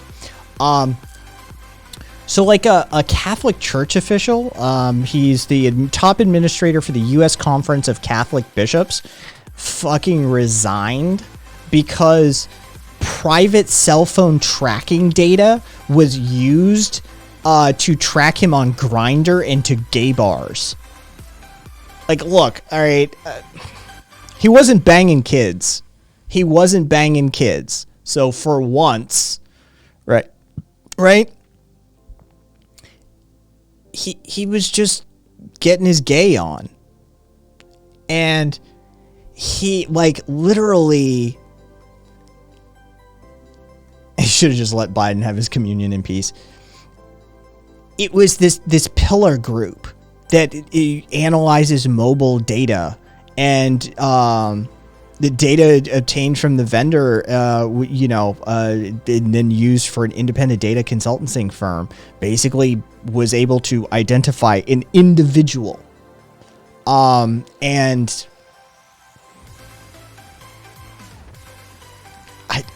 this dude had to.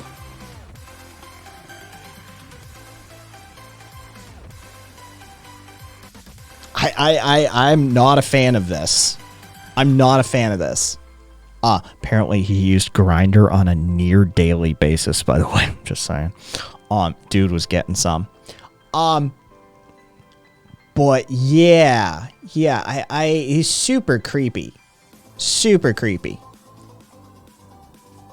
If he wasn't banging kids, he wouldn't have had to resign. God, that's so true.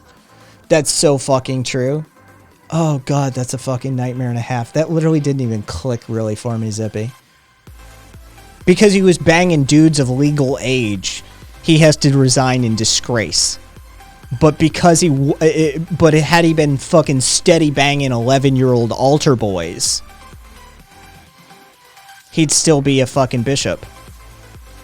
Oh, for fuck's sake.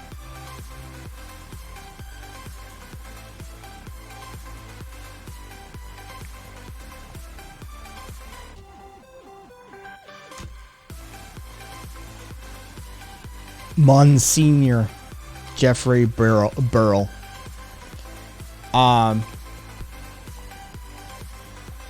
Yeah, me too. I mean, there's not a ton of sympathy one can have for the man, right? But I mean, I just come at it from a private data privacy perspective. Not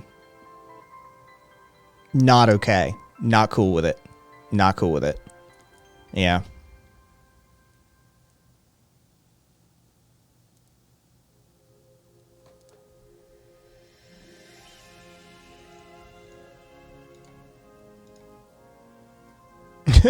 Oh, that's adorable, Chris. Lol, state of privacy, what's that? Fair enough. Fair enough, Ninja.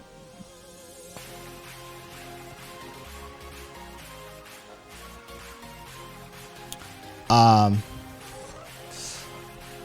then there's this shit. This is making the rounds on Reddit.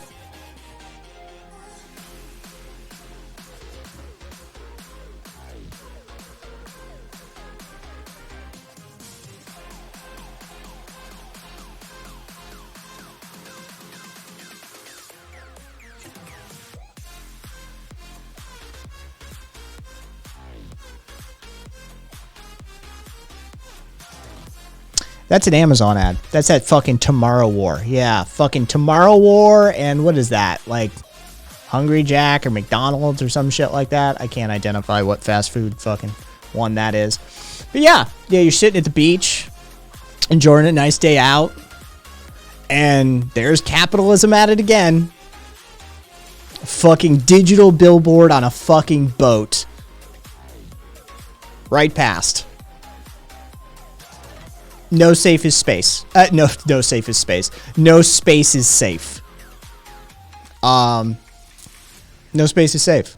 They will plaster their advertising and their brand marketing and all of their bullshit on every single space that they can get their hands on, be it public or private. It is absolutely ridiculous. The amount of just pissing logos on everything that the capitalist class in this world does, it's ridiculous.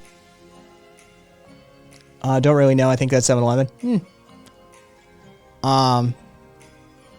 It's absolutely ridiculous. I honestly,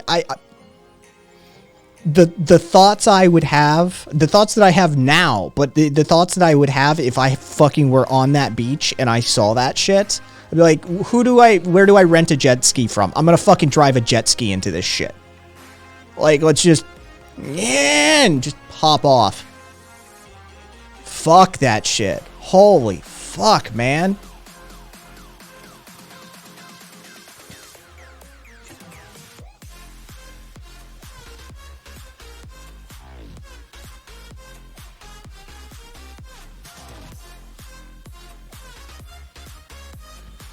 I'm going to take a show of hands. Who wants capitalism is liberty here today?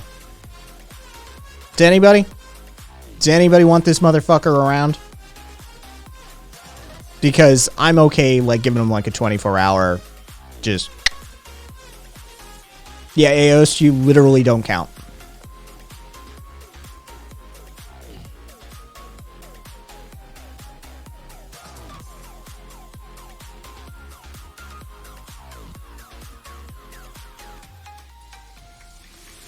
CIL is the genius that decided to argue economics with Swede. I'm pretty sure CIL is also the genius that may have done the Adam Smith. No, he's not the Adam Smith doesn't understand capitalism take. This is the motherfucker that, like, doesn't understand. Oh yeah, Swede lost that debate for sure. Let's see. Let's go through some of his genius takes.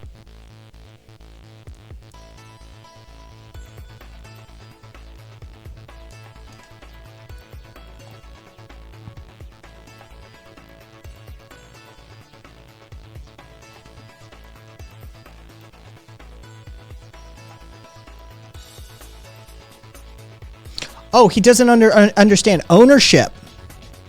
He literally doesn't understand the concept of ownership. Yeah, I'm looking through some of this. They're back and forth. It's absolutely insane.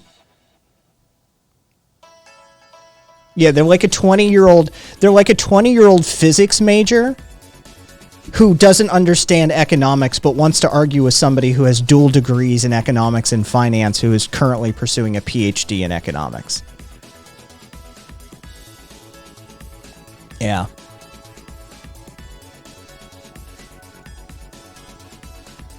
Yeah, this genius.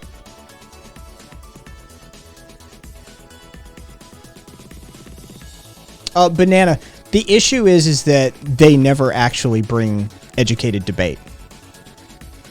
They rely upon dictionary definitions for technical terminology. Aost, you haven't proven to me you exist yet. Are you real?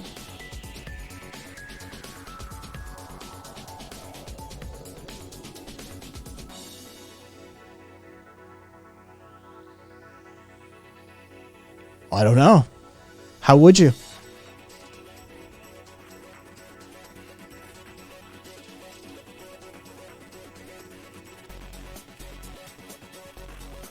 Are you prepared to have a philosophical conversation, Aost? Are you comfortable getting your head out of your Bible for a second? When's the last time you actually read your Bible, Aost? You like to talk about sin in the Bible and Satan and shit like that. When's the last time you actually read your Bible? Like, properly read. Not pulled an excerpt from, but read it.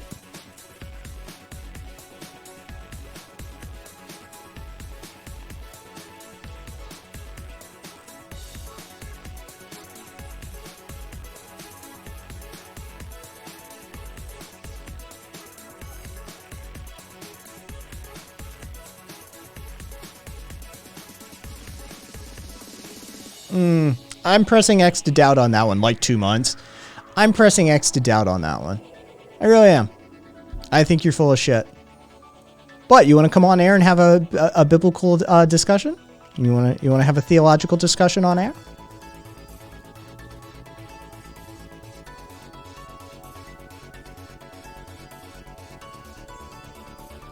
Yeah, I'm just gonna leave Swede to capitalism is liberty. Maybe Swede will like tie him up in circles.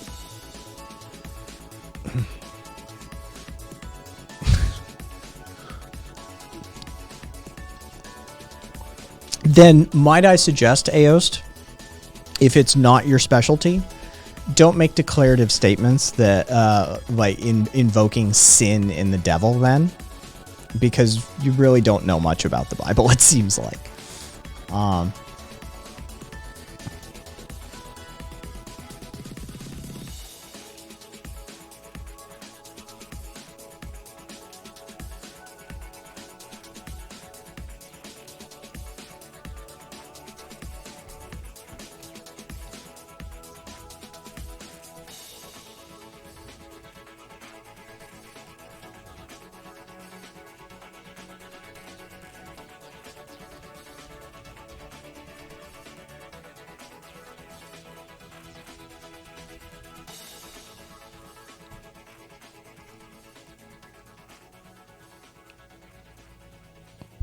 What's the definition of sin?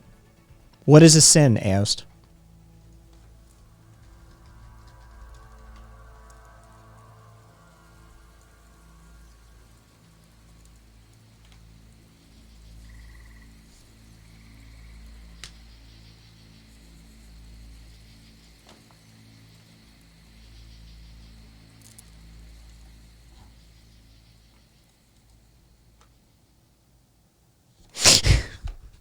Shoga.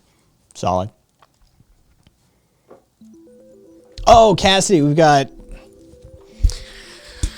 3 stands for capitalism. 1 who can at least have a decent conversation. That'd be Scott. And then 2 people who don't know anything about capitalism. An immoral act. Oh, Aost. Oh, Aost. Jesus Christ, man. Jesus Christ. Okay, so you just basically fucking thump. All right. So, do you know what morals are, Aost?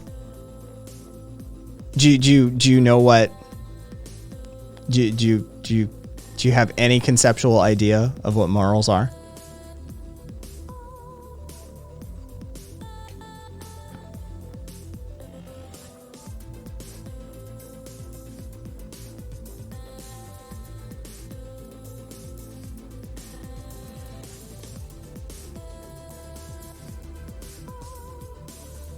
Oh, redacted.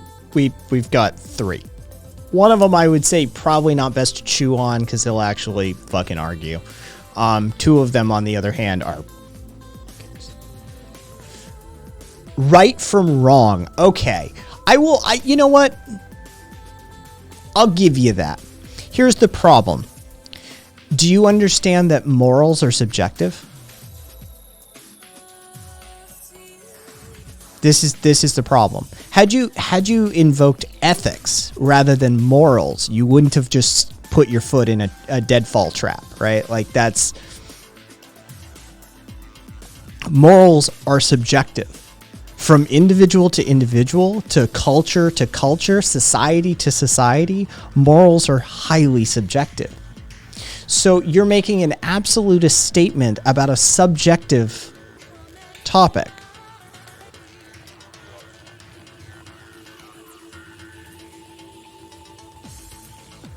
You literally demonstrated my point. To you, but not to me. Which makes it subjective. You literally proved my point by making that statement, Aost.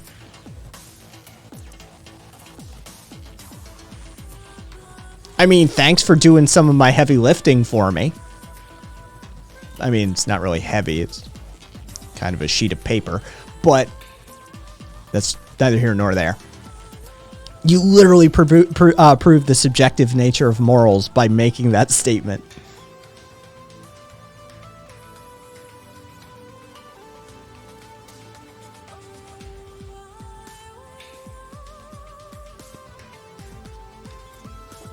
It's subjective to you. No, it's subjective. The fact that you see it as differently than I do means it's subjective. If it were objective, then we could reach a consensus on it. Like, is this rock a rock?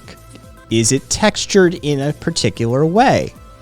There would be a tangible, objective reality that we could point to. Your morals are subjective.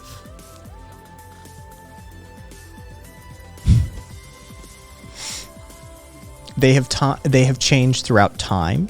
They have changed from country to country, and they have changed from person to person. In fact, what morals? Where are you deriving them from? Which translation of the Bible? Of what era? Of what denomination? Subjective.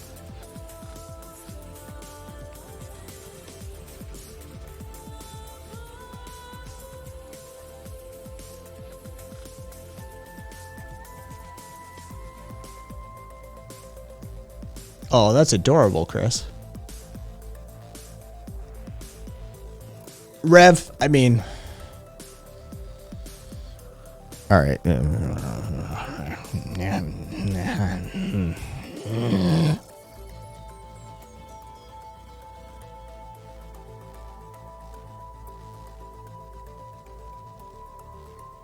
Really? The 10 Commandments.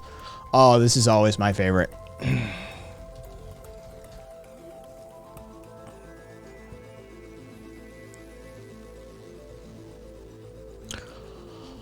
I am the Lord your God who brought you out of the land of Egypt, out of the house of bondage. You shall have no other gods before me. Well, that just seems needy. That's not even really a thing. That's just needy. Images, fucking, carved image, likeness of anything that is in heaven or above, blah, blah, blah, blah, blah. False idols, right? Again, needy. You shall not take the name of the Lord in vain. Needy. Not an actual position to hold. There's nothing going on there. It's just a fucking narcissist and a control mechanism. Look, you can't have any other gods. We're the only real guy on the block. Fucking don't do anything that we don't want you. Don't have any idols that we don't want you to have. And you can't fucking say anything that we don't want you to say, right? Super control mechanisms and just really kind of needy, right? Sabbath. You have to remember the Sabbath, right? Again, control mechanisms, behavior control mechanisms, and needy. Honor your father and your mother. Control mechanisms, needy. All right. Now, 6, 7, and 8 we can have a conversation about. Thou shalt not murder, thou shalt not commit adultery, and thou shalt not steal. All right, murder. Except the Bible advocates for murder in a whole bunch of instances. God murders, people murder, God okays people murdering. So clearly it's thou shalt not murder, or, well, try really hard not to unless it's in these exceptions. Thou shalt not commit adultery. All right, well, whatever. I'm pretty sure thousands and thousands of years of human history have taught us that there's going to be some wandering. There just is. This is counterintuitive to base biology. Thou shalt not steal. All right, this seems functional for society. This seems like you could, patch some shit together with it. Then that makes sense. Thou shalt not bear false witness against your neighbor. All right, that's actually useful for community cohesion. We can keep that one. Thou shalt not covet your neighbor's thy neighbor's house. All right, now this is just bad for the economy. All right, you looking at the Joneses' new car and saying, "Ooh, I'd really like a new car," that creates jobs. Right now you're just anti-capitalism. If you follow the 10th commandment, then you are anti-capitalism. Your 10 commandments are bullshit, man. 7 out of the 10 are just bullshit.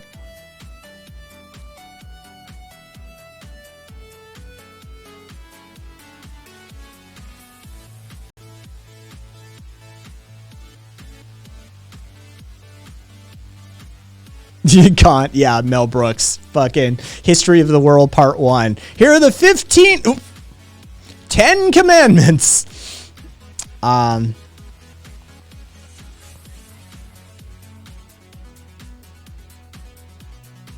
Oh, and by the way, Aost, Jesus was a commie. Jesus was a commie.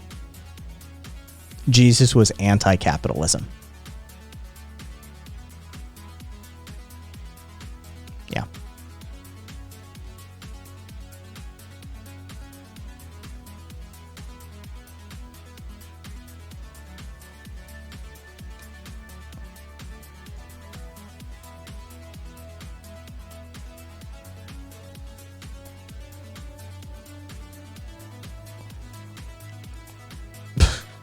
Thoughts on LGBTQ? I'm doing a poll. Well, polls would give me options. What are my options? Because my thoughts on LGBTQ are vast, varied, and many. So would you like to narrow it down for me?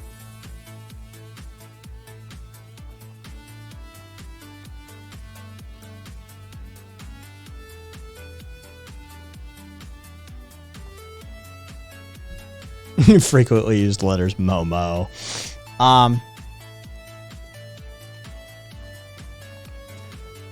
Crispy. I'm gay, and I have an element of gender fluidity to myself. I'm wearing a skirt and fingernail polish right now. So, do I support them? Yes.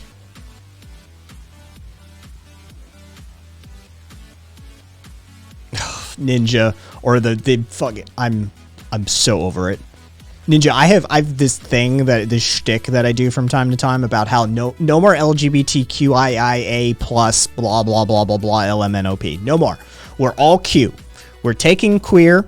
We're gonna steal the letter Q from the QAnoners, and we're just gonna make Q the gay letter now. If you're fucking queer in any way, shape, or form, your letter is now Q. And we're just gonna steal it, just like we stole the fucking rainbow. If you think the power lesbians and the gays of this world can't take a letter, we took a fucking natural phenomenon. Okay, you see a rainbow anywhere in this world now, and the first thing that pops into your head is gay. All right, we stole a natural phenomenon. You think we can't take a letter of the alphabet? We will do it.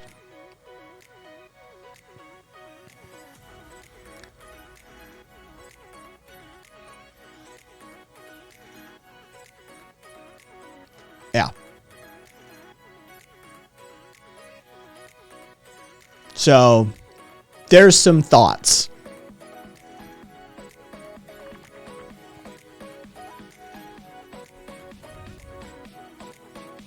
Let's see. Did I have anything? Okay, we did that one last night. We did that one last night.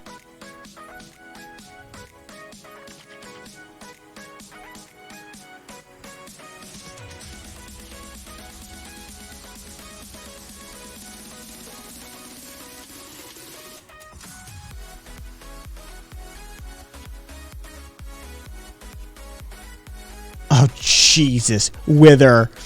No, you can't.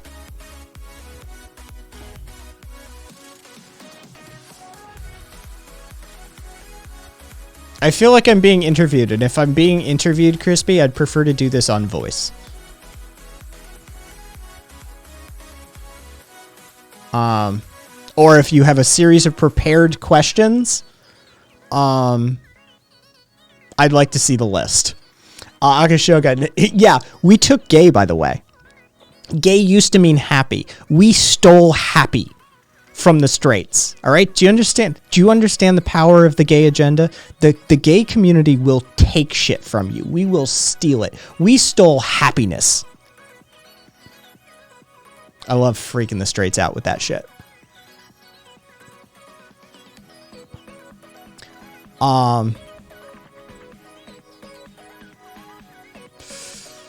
How do I see the actions of the movement Jesus Christ, there's a couple of good ones. How do you see the actions of the movement have affected you? That's a poorly worded. How do you see that the actions of the movement have affected you, I suppose? Some good, some bad. I'm older than you may think. Who are you? Crispy Bananas. Crispy Bananas, I'm probably a bit older than you think I am. By a bit. Quite a bit, actually. So I've seen a fair amount of the movement. Nowhere, 24? Yeah, something like that. We'll just go with that. I've seen a fair bit of the movement in my lifetime. It has helped gain acceptance throughout greater society. It has caused certain amounts of division. It has created a labeling system that I disagree with, and I think creates division within the greater community. But it has, for the most part, made amazing gains in my lifetime. It has created a situation in which I can happily wear a skirt and paint my nails and suck cock to my heart's content without really worrying in most parts of this country that I'm going to get drugged behind a pickup truck and beat to death. Now, there are still significant portions of this country where that is a possible outcome. Some of the negative outcomes that I can iterate straight up. I'm gay. I'm in the anti-natalist territory. I don't like kids. I don't want kids. If you want to have kids, you have kids. But the whole, we want kids, we want marriage, we want to serve in the military. I always felt that was 3 of the best perks of being a gay dude. I don't have to worry about kids. I don't have to worry about being pressured into bullshit marriage contracts that are an entirely other topic unto themselves. And I have an easy out for military service. My generation of gay compatriots ruined that for me. So not fan of that sort of stuff, but the greater acceptance within society, within the American milieu, as it were, is always nice.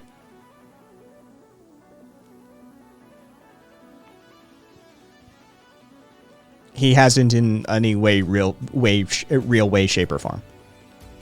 President Biden has not affected the LGBTQIA plus community in any real way. Other than being a crotchety old white dude who was part of a system of governance and society that, ruled over us for quite some time.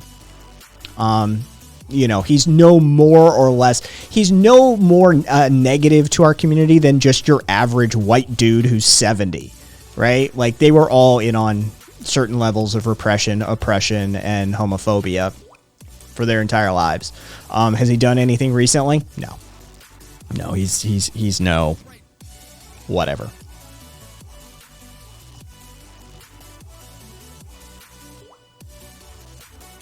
Yeah, I would go with Biden is irrelevant to the community.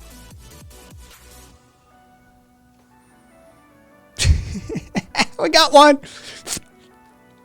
I love it. Everybody. Right here. I love it. They're so easy to hook. They're so easy to hook. Yep. Hook, line, and sinker. Just.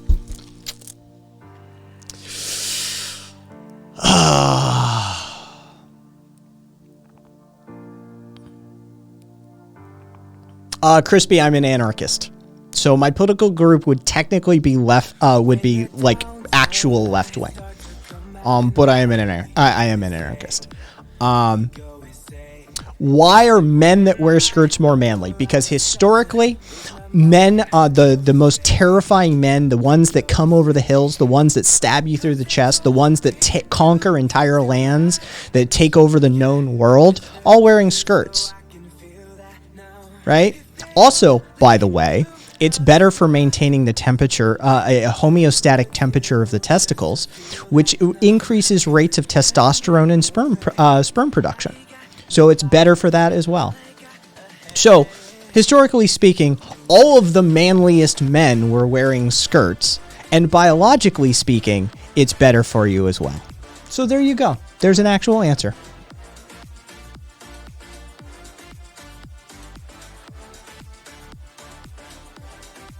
You're welcome, Crispy.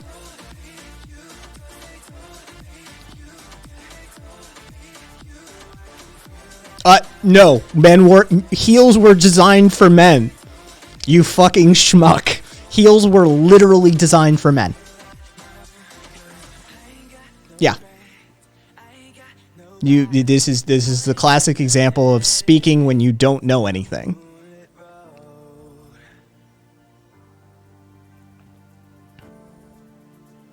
Oh, yeah. Jay. Oh. Oh, sweetheart.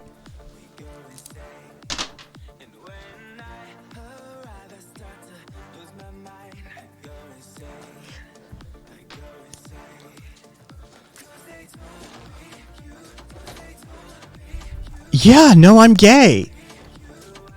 Like, yeah. I have a little gender fluidity as well there. Like, it literally, like, do you think that's, like, an insult?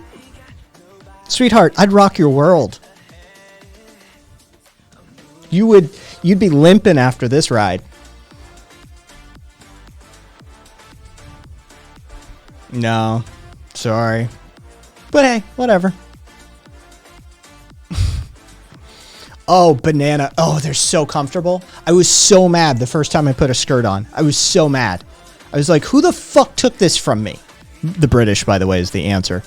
Yeah, I was like, who the fuck took this away from me? Like, this is why the toge or the toge that Arabic men wear, the big ass white dress that you see the Saudis wear all the time.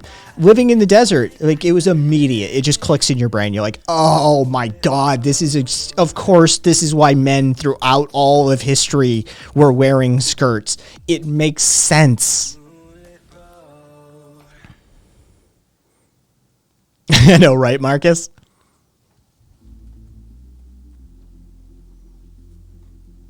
It's just, yeah.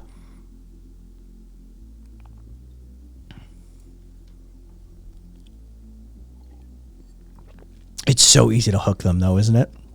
When the night is over, my life is over. Oh, it's so it's just funny. Be gay, do crime. Hey, I've probably got that around here somewhere.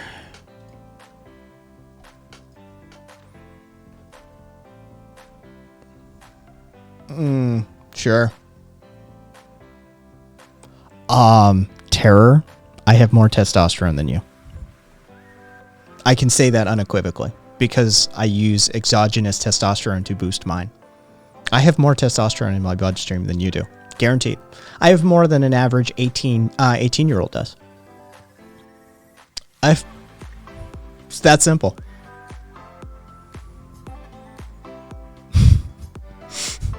My numbers would make you look like a eunuch.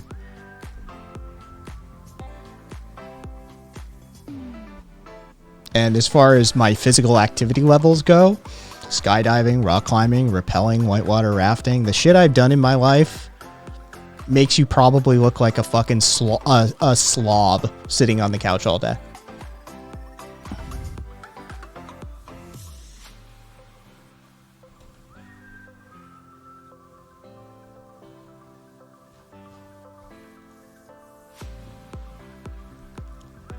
Let's see.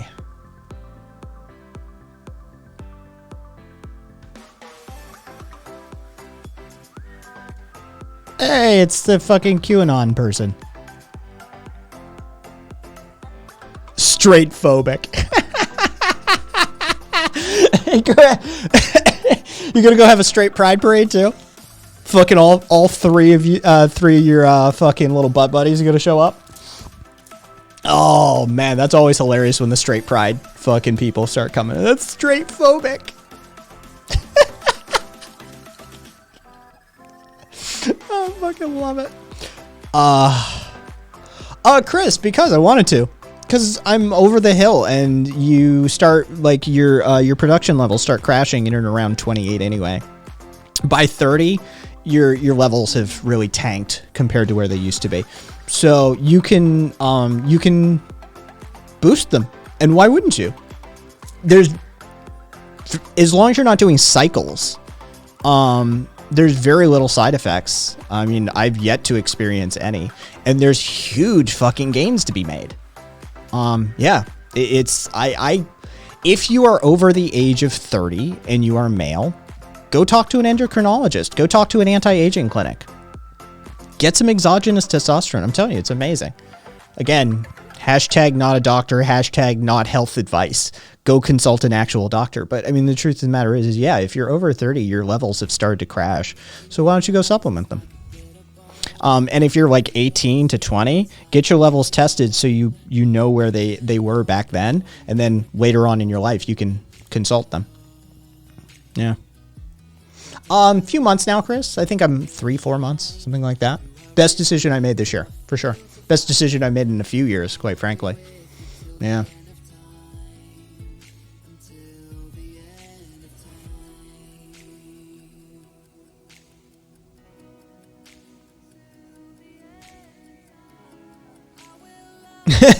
TIL, the Romans and Scots didn't wear pants because they didn't know how to make them.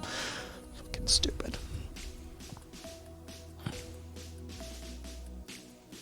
Oh, Wither, sweetheart, boo-boo, Pookie. You're an American. Of course not.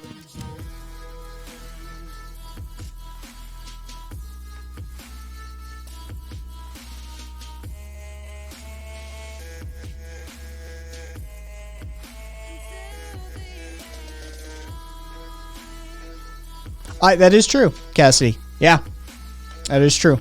Female testosterone levels can dip as well, and supplementing them with exogenous testosterone can be a boon to women as well. Yeah.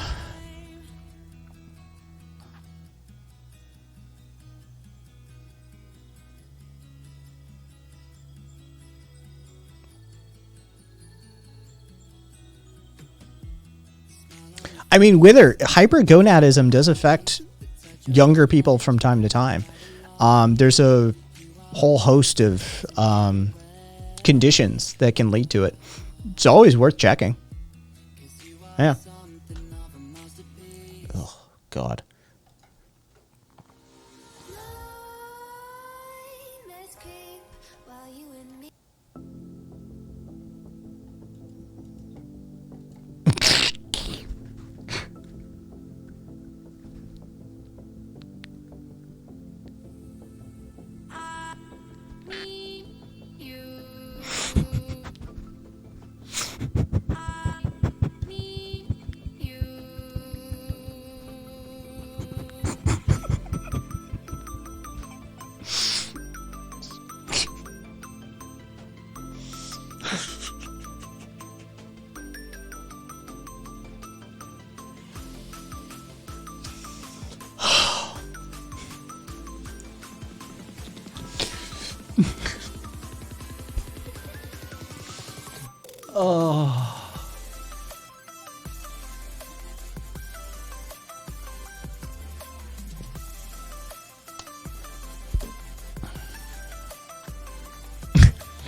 Hey, Terror.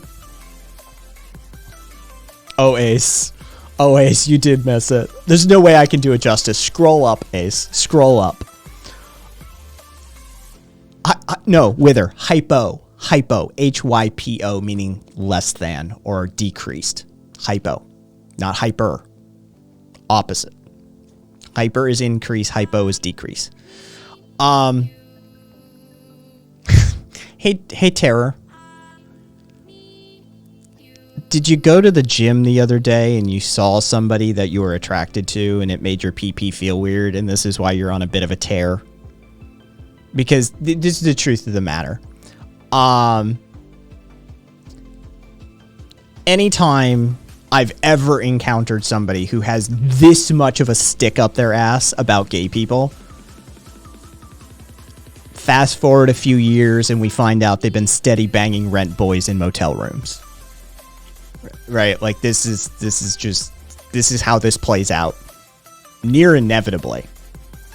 So, like, methinks she doth protest too much. Fair enough, Scott. Yeah.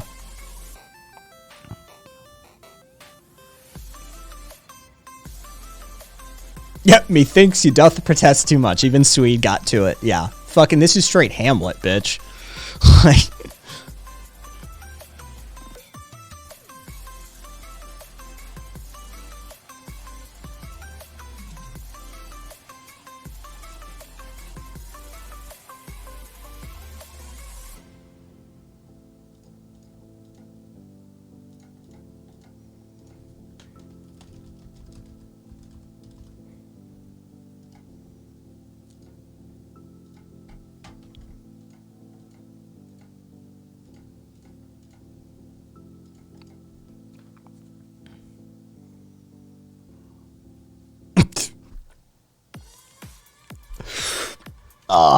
shut up, Lib. Oh, no. Did y'all see? Glazy isn't a fucking Lib anymore. Glazy took a political test and it came out revolutionary socialist. Glazy isn't a Lib anymore. Glazy's a comrade. Yeah, Glazy is straight up revolutionary socialist. Yeah. So just FYI.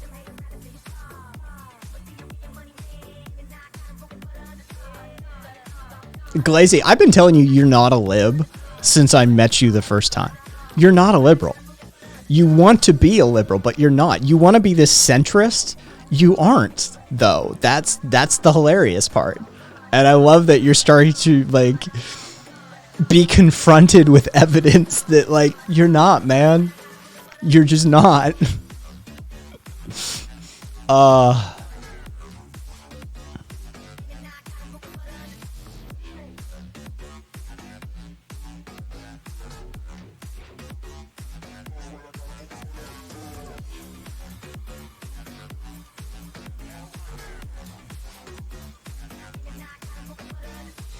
Hashtag Hail Satan.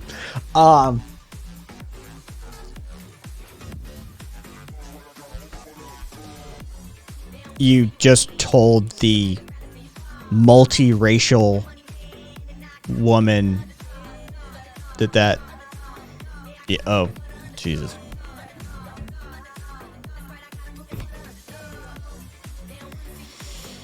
Or that.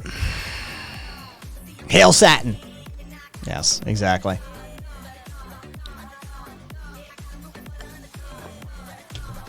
You know how they operate, Momo. It's always about them.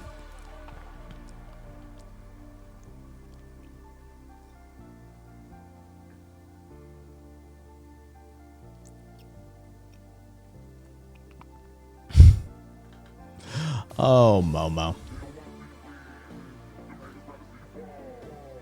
All right, Zippy. I look forward to seeing it.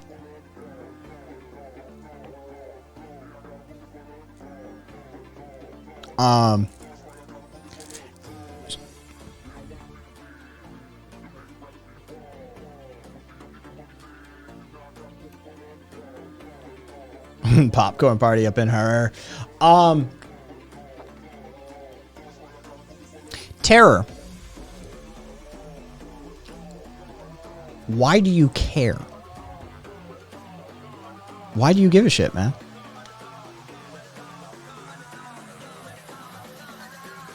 What's your stake in it? Aos, you just tagged yourself and said I'm very likable. you replied to yourself, Aos, saying I'm very like. Oh God. Hey, holy shit! That's good job, Zippy. Good job.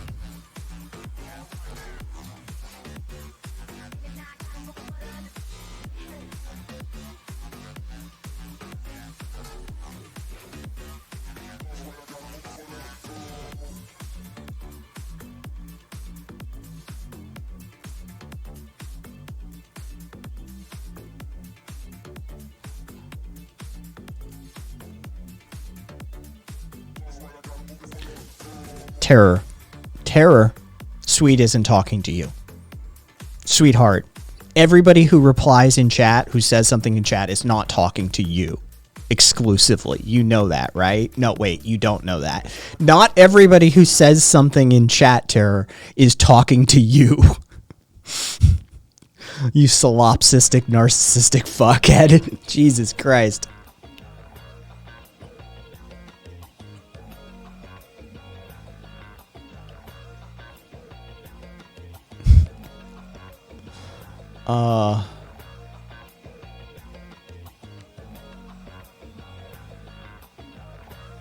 Nice. Ace starting a popcorn fight. Oof. I mean, that's a hell of a gain, Zippy, but it's a good loss too. Oh God, how is that EDM? How is that EDM?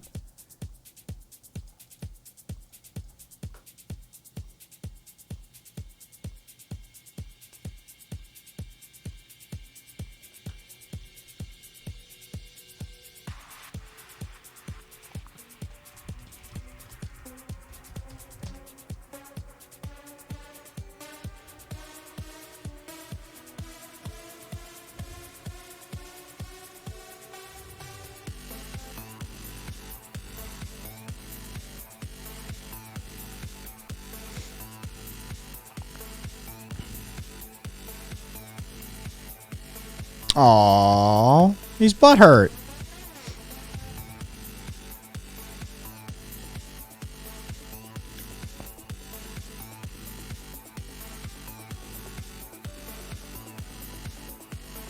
Good luck, nonsense.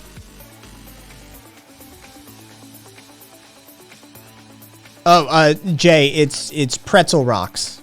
You'll see the Pretzel Rocks bot in chat from time to time. I'm having fun just sitting here watching this. I don't have to fucking do anything. Chainsaw. We've got one person who doesn't understand capitalism arguing with a dual credentialed economist and finance expert. We've got somebody who is rabidly anti-gay, which lends to the idea that they probably are closet banging some dude.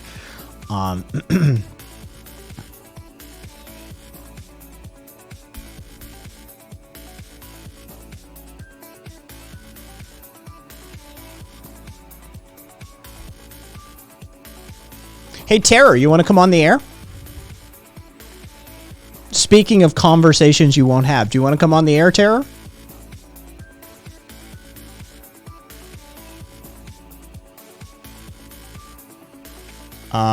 Wither.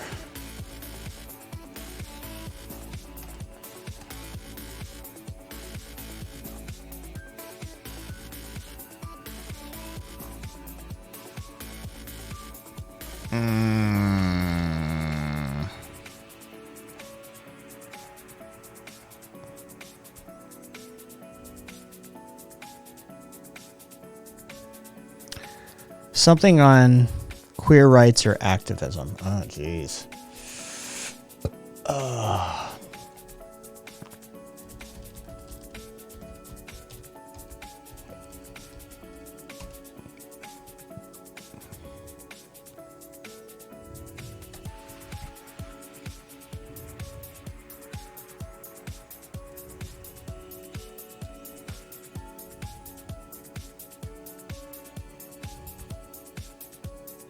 Oh, this will annoy the fuck out of them probably.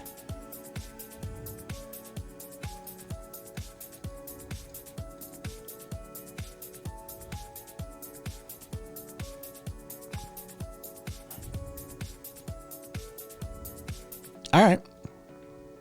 All right, Wither.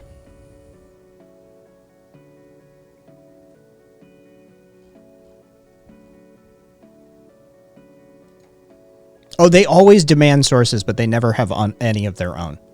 It's part of their sea lioning tactic. Let's face it. People like Terror always argue with bad faith. Always. And they're cowards. They never will actually come on air or when confronted. Okay, Wither, let me find something for you.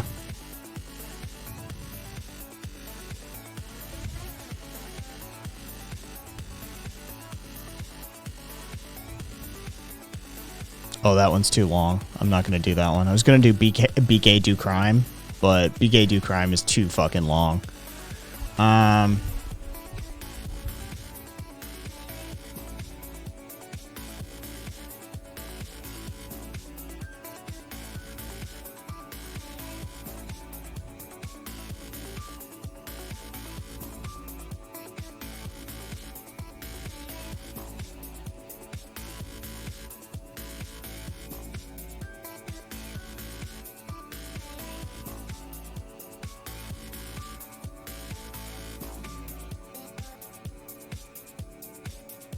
All right, we'll do this one.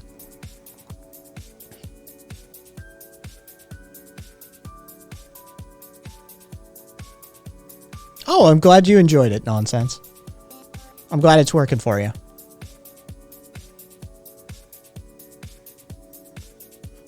Oh, I haven't even read anything that you've said, Tara. I'm completely ignoring you. I just saw the fucking tag there. I'm busy taking care of my own community. I literally put no effort or work into anything for people like you.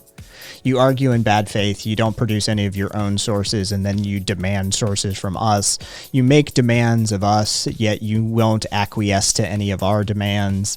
The fact of the matter is that no, I won't answer any questions for people like you. Unless you come on the air. And by the way, if you come on the air, you're going to have to cite sources the entire way through. So, Wither, this one's for you. Let me kill the music for that one. Queer liberation is a fraught subject within the broader LGBT plus community, arousing heated debates wherever it goes on the nature of queer existence, and of course on the politics of radical anti-assimilation. The mainstream of LGBT plus culture and politics is by and large for cis and white assimilationists. In other words, people willing to throw their fellow queers under the bus for scraps of lukewarm acceptance from a society deeply hostile to non-normative social and sexual formations. This liberal mainstream actively pushes away from the uncomfortable and the queer, creating a social fringe on the already existing social fringes that consists of people punished by society for daring to exist. This punishment can take many forms, but is often an ostracization of polite society, to borrow a euphemism. This ostracization in capitalist society is a death knell for those ostracized, preventing access to jobs, healthcare, and living spaces, as well as increasing the likelihood of attacks by police and civilians alike. This ostracization and rejection of queerness is not a side effect when we talk about the LGBT plus mainstream. It's rather the reason that some percent of queers have reached their current accepted assimilated status. In order to achieve homogeneity with broader cis heteronormative society,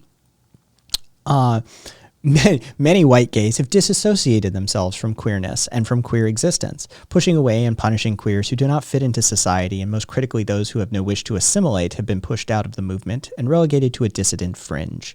This brings me closer to my point, that in being a dissident fringe, queers are presented with a few options. We can either choose to join the assimilationists and shun ourselves and our comrades, or we can embrace the fringes and the dissidents, the degens, and begin to work the queer radical action. This is, of course, no real choice, as assimilation will only broaden the fringes and exclude more and more of the essence of queerness. The cis-heteronormative fringe has forced upon the queer an insurrectionary character. There is nowhere that the queer can go without being immediately placed at the societal fringe, pushed out or treated as obscene spectacle. There's some De Boer for you. Anytime you see spectacle, especially if an anarchist wrote this shit, if you see spectacle, it's guaranteed to be Guy Debord. The queer presented their choices: radical action or meek acceptance of violent cis-hetero norms that they cannot adhere to. The queer is made insurrectionary by existing and betraying the norms of the society they must live within. When we were considering the insurrectionary queer potential, we cannot avoid destituent politics. And in fact, these should be at the heart of the queer insurrection. In the words of the Invisible Committee, to destitute power, destitute powers to deprive it of its foundation. This is precisely what insurrectionists do. The constituted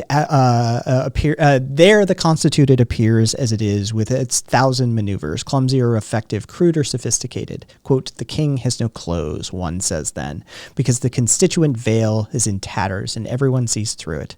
To destitute power is to take away its legitimacy, to compel it to recognize its arbitrariness, to reveal its contingent dimension, it's to show that it holds together only in situation, through what it deploys in the way of stratagems, methods, tricks. Baked Cupcakes, I think it's Baked Cupcakes. Yep, Baked Cupcake, thank you for the follow, and I just lost that. There we go. Hey, Schick, thank you for the follow as well.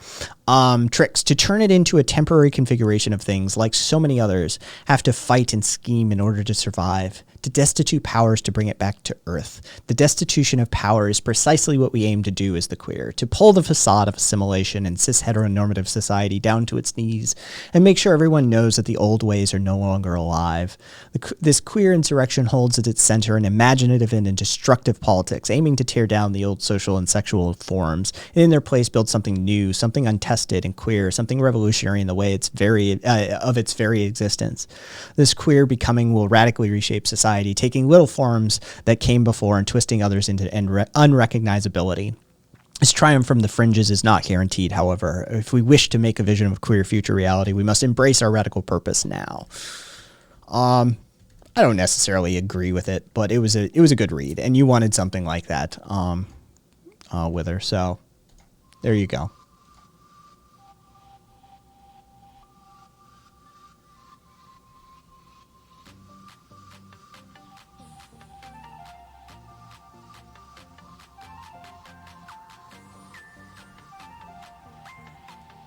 Oh, does this idiot think that they can go toe-to-toe with Swede?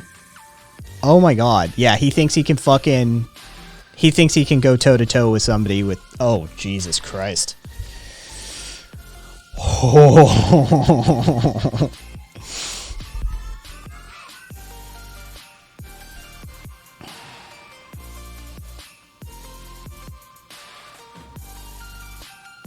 You're welcome, Weather. This one time at Black Camp. Yeah, exactly. It is.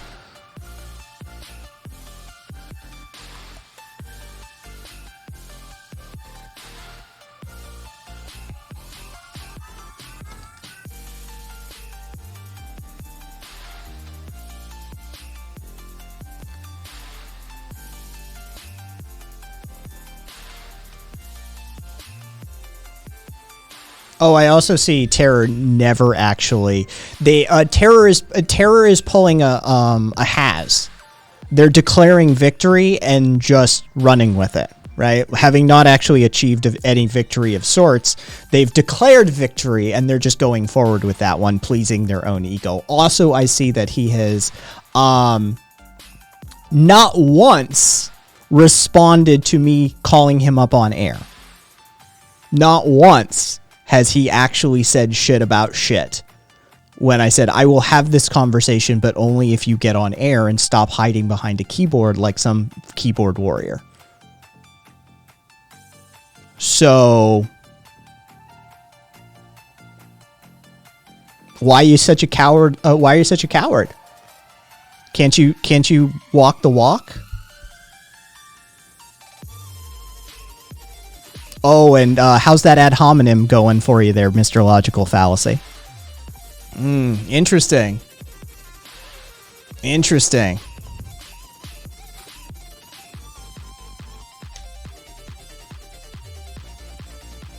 sea lioning, ad hominem attacks. Fucking has not produced. Ooh, I can't do that. Has not produced a single actual source. Has made claims time and time again. Demanded sources, but not produced one yet.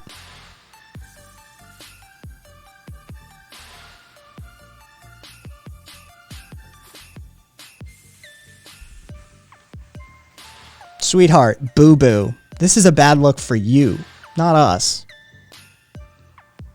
And also, how's that response to coming on the air and actually having a conversation?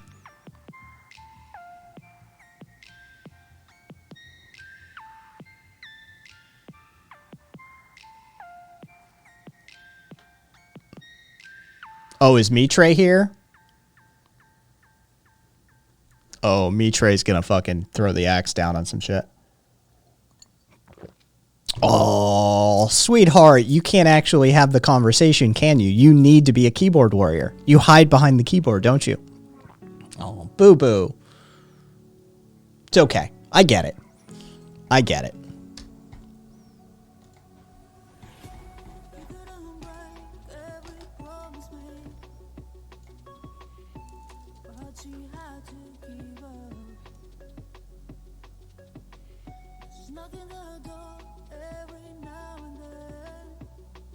The gishes are galloping. Hey, Crystal. Yes, I am in fact illiterate. Yes. That's how I've been reading chat this entire time. That's how I read your chat log. I'm functionally illiterate. Mm-hmm. Yep. Man, you're on it, man. For sure.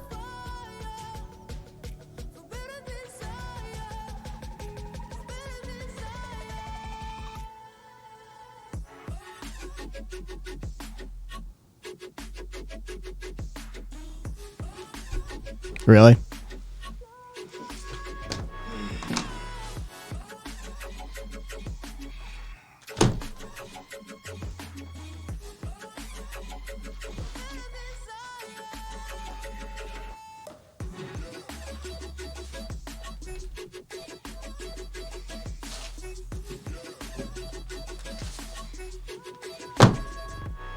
Just some of my light reading. This is just stuff I keep around for political reference. These are just my reference books. You know. There's more, actually.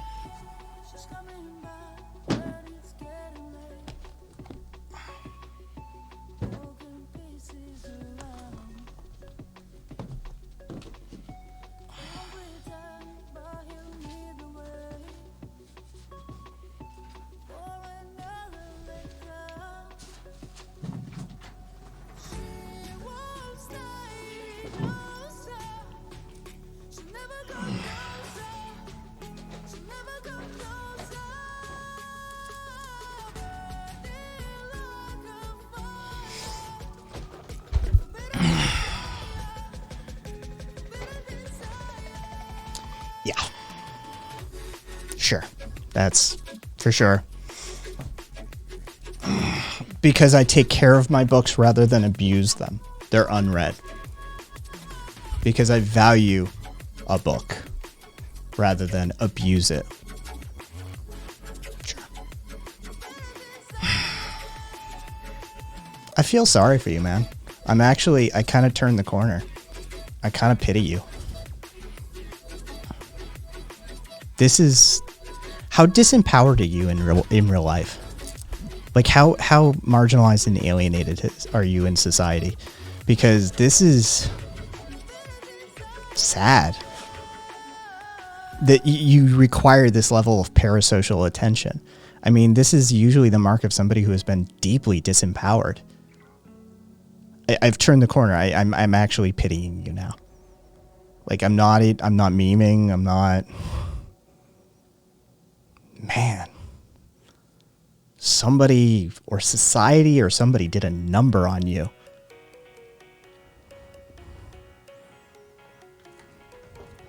That's depressing.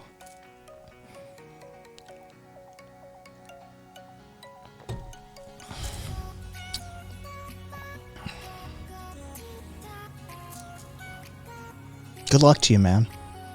Good luck. I hope you find the happiness that you like. I hope you find a partner or something in your life that gives you some sort of passion that isn't just this weird parasocial craving for attention, this sort of debate lord energy. It's unhealthy. I really do wish you the best of luck, man. It's sad. I mean, that's...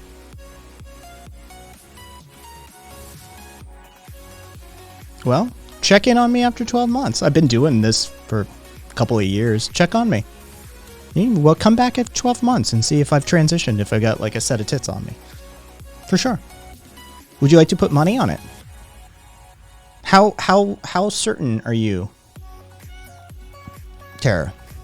Would you put your money where your mouth is? We can put it in escrow. How much cash do you have? I mean, I'm sure you work some, like, you know, I don't want to take money from like a minimum wage worker or anything like that. So put money on it. How much you gonna put down? What you got? What's your disposable income look like? I mean, I'm a gay dude, so my disposable income is probably greater than yours, but what you got?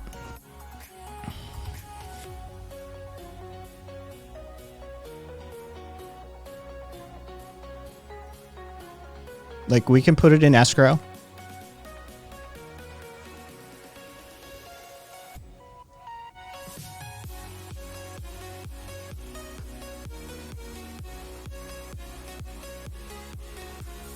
You're sad, man. You're sad. We can, but of course, how will we know you don't act straight as you stuff your boobs off stream to get that sweet cash? Man, I feel sorry for you.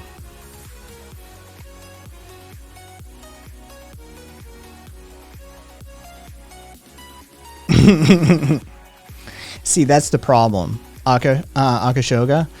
When he came in, I got up and did a little spin, and my skirt is hiked up a little bit today, so my legs were exposed a little more, and I think it probably made his pee-pee feel weird, which really triggered him, because he's been on a bit of a tear ever since.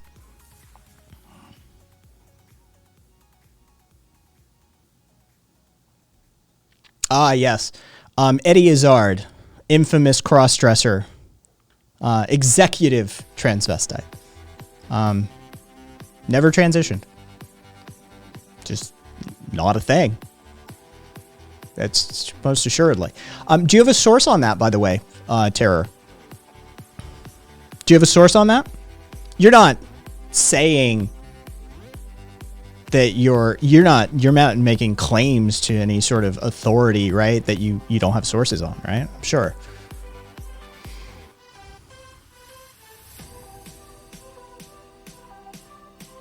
So, like, dude wears a skirt, he's going to transition, right? That's how that works, right? You got sources? You've made a lot of claims and you haven't backed up any sources, actually. Not a one. I mean, literally not a one. It's funny how that works. Sea lioning's a hell of a drug. I know. Ooh, interesting. Interesting.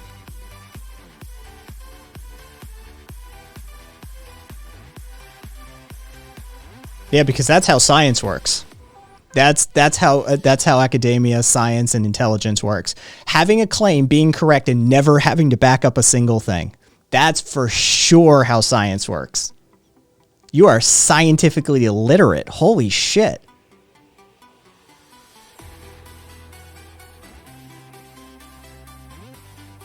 Wow. You're pretty broken, man.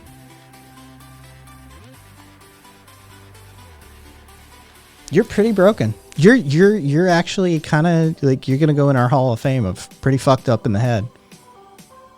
I kind of dig it. I kind of dig it.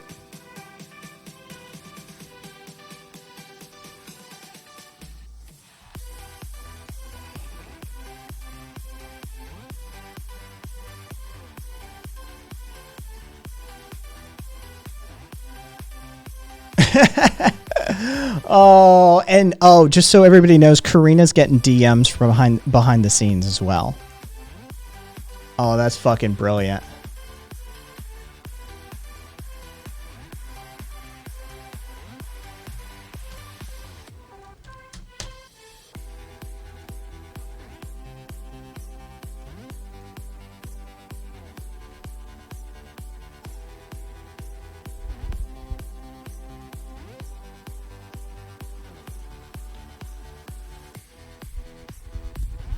Wait, shit. So our political leaders back in the day with their wigs and makeup were on their way to transitioning too? Yeah, they were. George Washington was a renowned transsexual.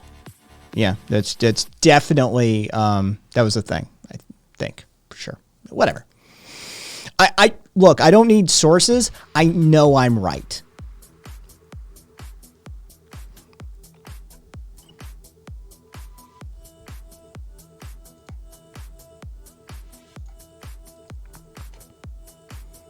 George Washington, first trans president, confirmed. Oh, sweet. Of course you're a better capitalist than him. We're...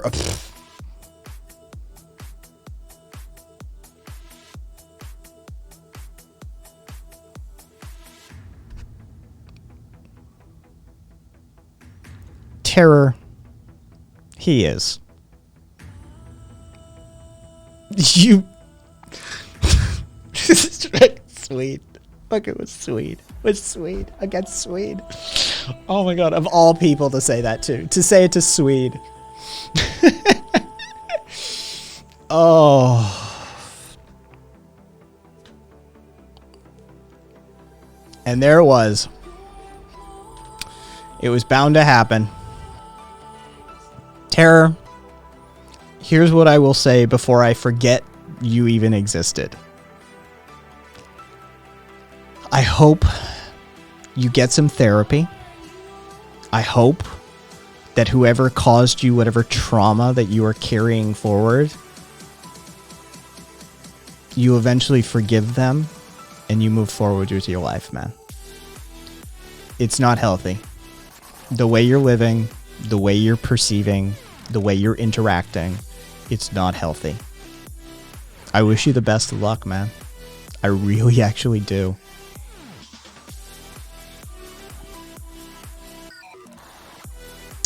I did, Square. I did. We talked about it, not on air, but we talked about it on a voice call. There was a few of us, and I brought it to attention when we were discussing the absolute clusterfuck that the Wii Spa incident is. Yeah. I did see it. I did mention it to people, and I did use it in discussion. I feel bummed. I'm not kidding you. I feel bummed.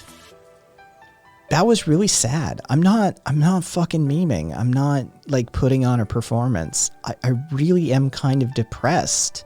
Like, I'm sad having interacted with that person. That makes me kind of bummed that, man. Like that, it's just depressing knowing that person is so fucked.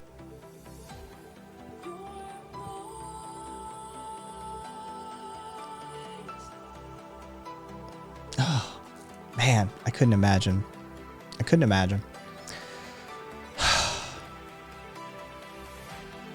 Info, I didn't even play the game.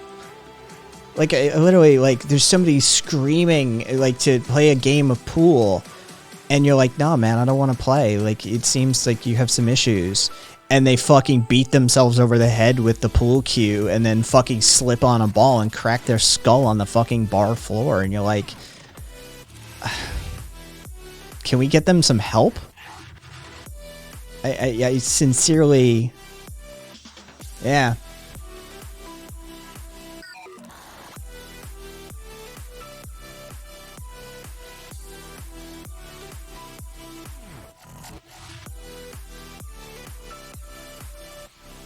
Of course, Terror DM'd you and then blocked you. Terror is a coward. We know that.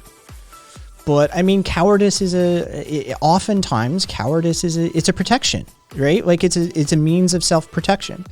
And given the without adjectives, we just encountered somebody who was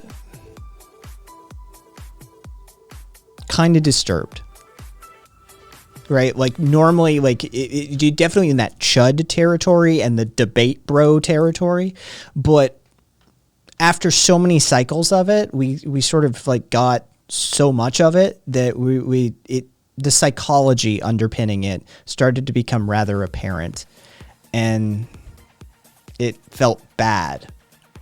It just felt bad. Yeah, like 3/4, 4/5 of the way through, I literally started pitying them, like actual pity. Like it was depressing. So yeah. Yeah, it wasn't pretty anymore. It was like, yeah, sure, you're homophobic and transphobic and all of those sorts of things, but not good. Oh, no, without. They just came in to fight. They were looking for that parasocial energy. They were looking for that parasocial attention because, frankly, I think they're alienated and, marginalized under probably an oppressive capitalist yoke of some kind, and they needed their fix. And yeah, by the end of it, like it really was actually sad. It was sad. And I'm kind of bummed. Like I'm literally like my mental space, my headspace right now is that of like kind of sad. Just witnessing that. It wasn't even that. I mean, it wasn't like, kick the bigots out sort of thing. It was just like, you need more attention than we can give you. We will never be able to fulfill your needs as a community. We could all sit here and argue with them all night long for 8 more hours, and I assure you it wouldn't have filled their needs. It was really depressing interacting with them, seeing like how bereft of human contact, how bereft of attention that they obviously were. Yeah, man. It's deranged. Yeah. Yeah, it was a thing. It was a thing. Yeah.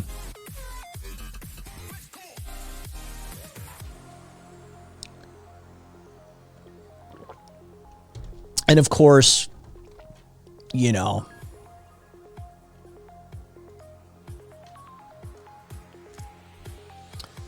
fucking. I felt like this the first time I watched The Shining. Oof. I mean,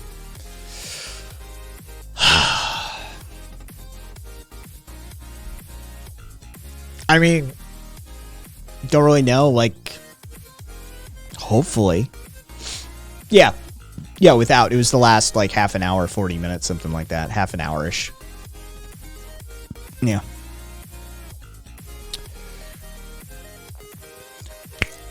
Info. That's actually kind of...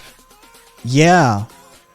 That's kind of spot on in a couple of different ways. Info said, kind of reminds me of the people who go up and hit UFC fighters on the street out of the blue. Similar psychologies. Yeah, that is reminiscent of it, at least. And, man.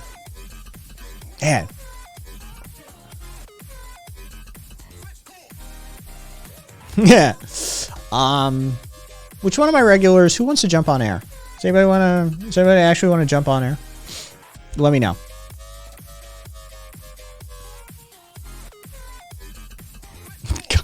Kaiser fucking plugging it. Look at Kaiser. I think Tara needs to roll a joy. Oh, Puka. Yeah, no, that's a thing. That's really a thing. Fucking dudes who are all up in their own head about their masculinity and think they're tough guys. They literally walk up to UFC fighters and boxers and punch them. They provoke them. They get into fights with them intentionally to prove something. It's a very real phenomenon. Fighters the world over have experienced that.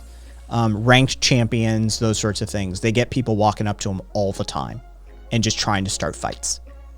It's sad, but it is a thing.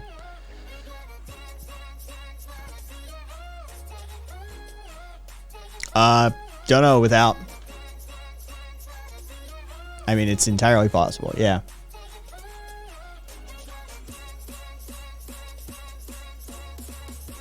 God, you're still going. I mean, say what we will about capitalism is liberty. Capitalism, look, Jesus Christ. I find you hugely ill-informed, but I will pay you this compliment. You've never come across as pathological. That last guy was pathological. Like, he legitimately felt like he needed therapy. Capitalism is liberty. I'll be generous and say we have a difference of opinions. And I feel I'm being very generous with that. But at least you've never come across as like, holy shit, this person is unstable. That was a thing.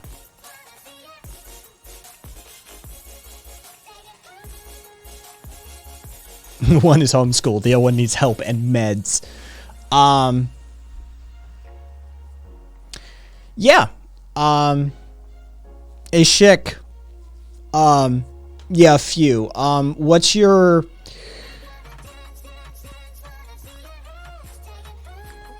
comfort level with reading? Like, what are you looking for, like small, medium, large? Like, what's your comfort level with theory and philosophy reading and stuff like that? I can point you in a couple of different directions for sure. Also,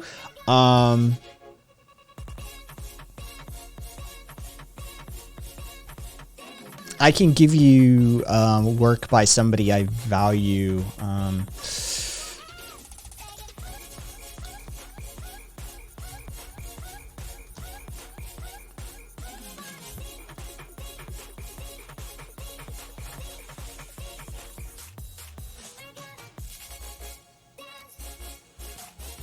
Oh, Jesus, me try.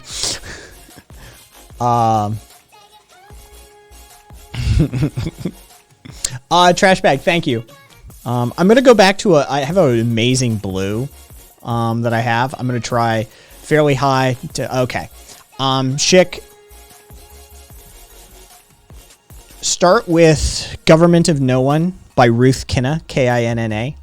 The Government of No One by Ruth Kinna. About yay big. It'll get you schooled in most of the sort of anarchist stuff. Now, if you read that and you feel that there's like something there that you're like, hey, yeah, like this kind of feels like, because you said you are an avowed like you're in the communist territory. I'm going to put this in chat for you. If you read Kinna and you're still curious, then I'm going to recommend you read something by Michel-Luc Bellemare. Michel-Luc Bellemare. I'm putting it in chat. Techno-capitalist feudalism. It is all capitals. It is hyphenated. It is a thick book. But I think that if, as a communist, read that work, it's not an easy read. I'm going to tell you that ahead of time. But if you finish Government of No One and you're still curious, give Techno-Capitalist Feudalism by Michel-Luc Bellemare a read and see where you land.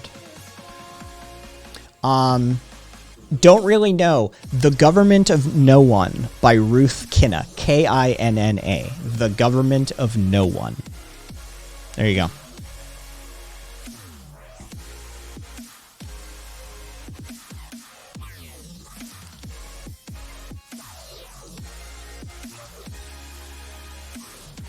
Well then, Chic, No worries. And if you have any questions in the future, if you want to read, like if you've got questions, come back. Sincerely, I will be happy to answer them from an anarchist's position. I am first and foremost an anarchist before anything else.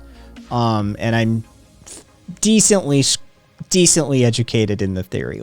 I've put some time into it. Let's just put it that way.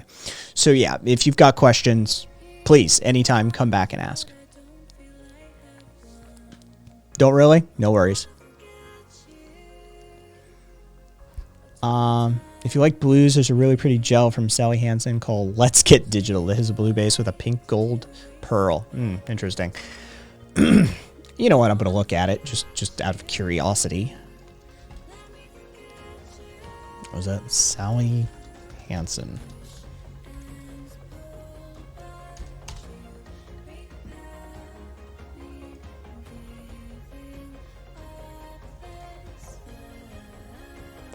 Oh, that is an interesting color. That's not my territory. Wait, there's a deeper one of that? Oh no. Okay, so the Let's Get Digital one is that's not my shade of blue. Let's just put it that way. That is an interesting color palette though.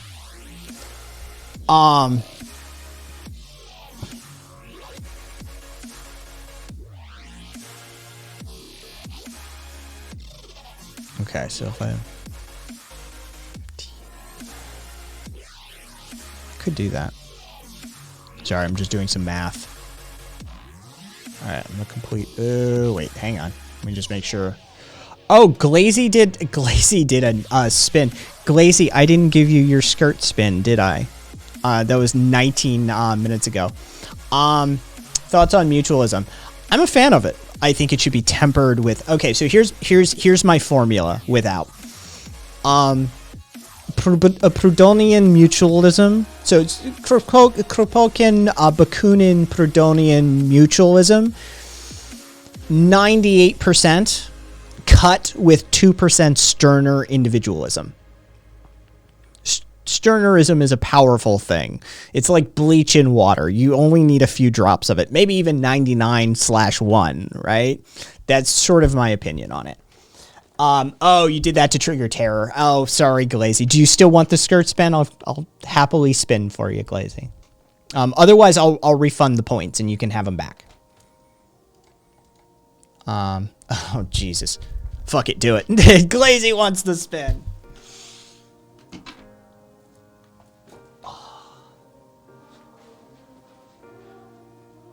I'll even give you a little leg, Glazy. Give you a little leg. Just for you, Glazy.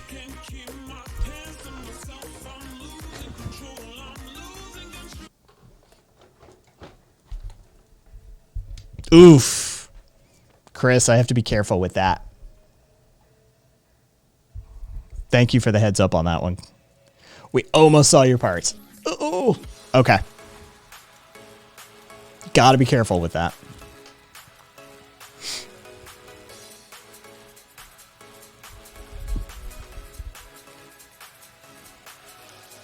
Is Stirner worth reading for the 1%? Yes. Yeah, it is. I think everybody should know how crazy fucking Stirner was. Thank you, Zippy. I think everybody should know how crazy Stirner was, but he had some good points. So, yeah, I think Stirner is worth reading for the 1%. I really do.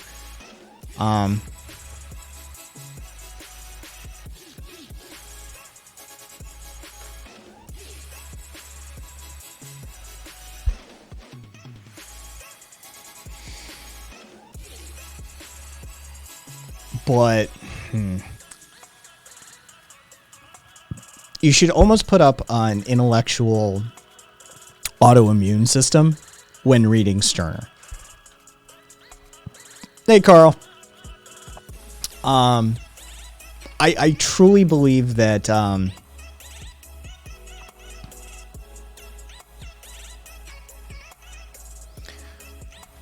there is, I think Stirner's take on individualism and the reasons that it is valid.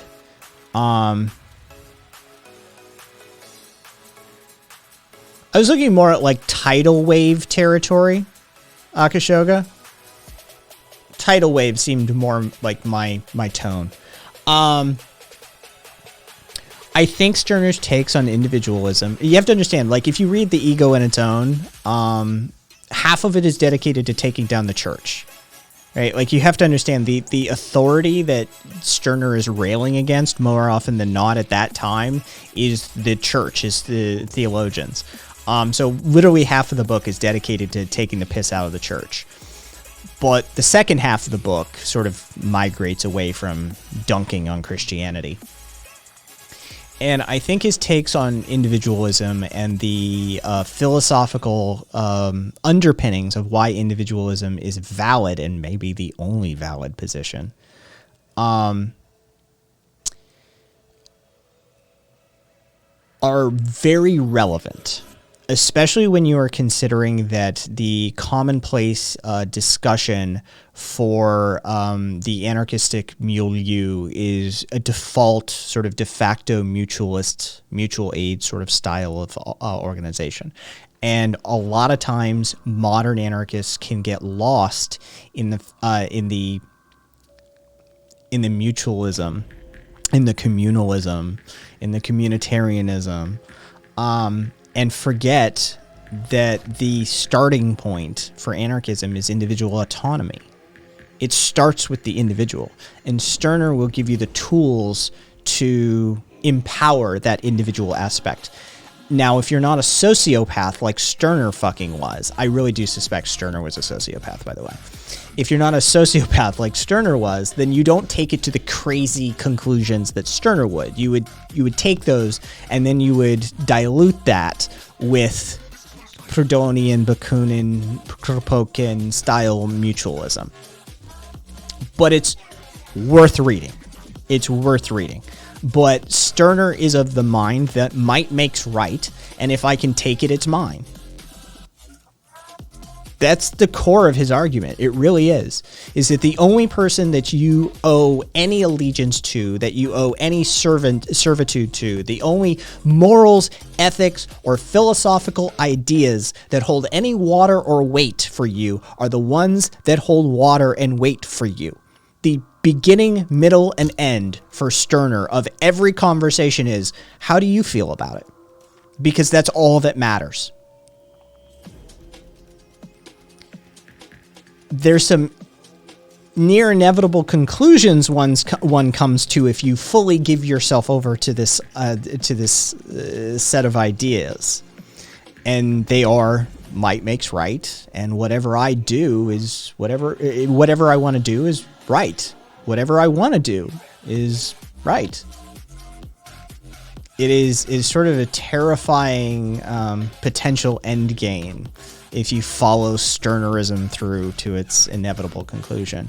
But that realization that it all does start with self, the realization that all of these systems are built off of the individual, that even if we discuss, cybernetic network topologies or cybernetic theorism with, a distributed network topology, we are the nodes in the system. The system doesn't exist without the nodes. And if we negate or neglect or ignore those nodes, then we ignore the very nature of the system itself. And so I do think that there's value in Stirner's teachings. Just don't take them too seriously, and don't make them the core or the whole of your ideology.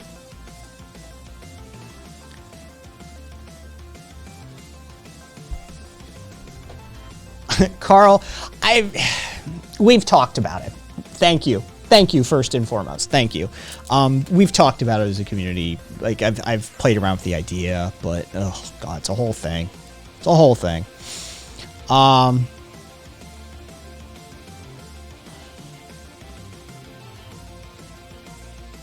yeah, Zen. I think capitalism is liberty could be converted to an egoist like that. Straight up. I think they're already almost there.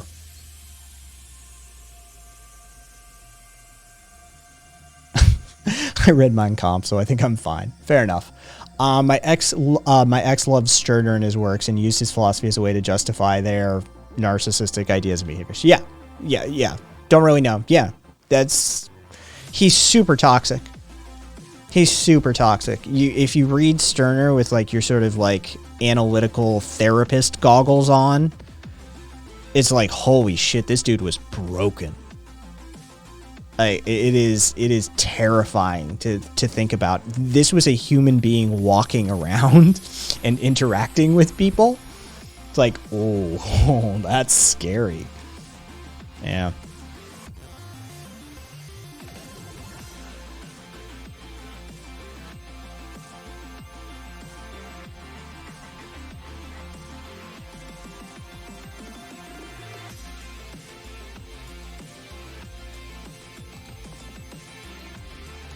Yeah. Oh, yeah. No, Crystal.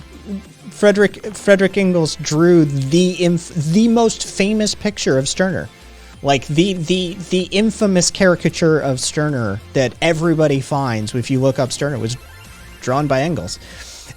They all the fucking was it the New Hegelian Club? They all knew each other. Like a lot of the names that we drop on a regular basis, they all went to school with each other, or they all drank in the same pub, or they all shared literature or essays back and forth. Like, yeah. All these motherfuckers knew each other.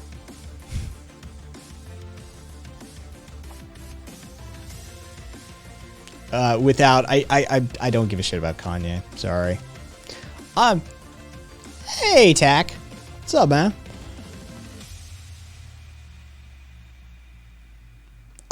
Yeah, don't really know. Like that's the thing is like the freaking Cal Arts of political philosophy. Basically.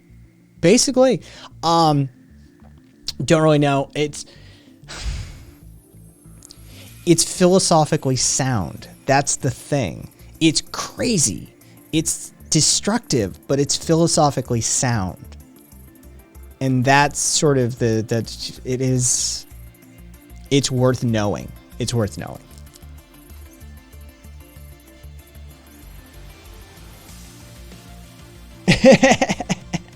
Marcus, that's not terrible. That's not terrible. I once had a professor say all philosophy is broken men projecting their flaws on society as a whole. His example was Nietzsche being a frail weirdo while talking about Ubermensch.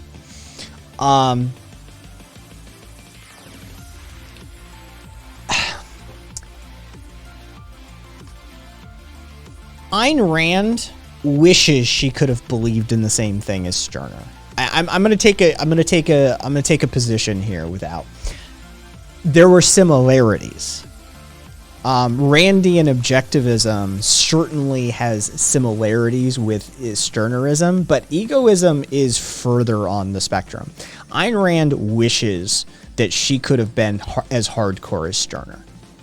Yeah, I would say like they're on a continuum that in which they can be related to one another. But Randian objectivism doesn't go the full fucking, like, doesn't go full Stirner. Stirner goes full Stirner. Stirner's like, yeah, you know what? Anything you want to do is right.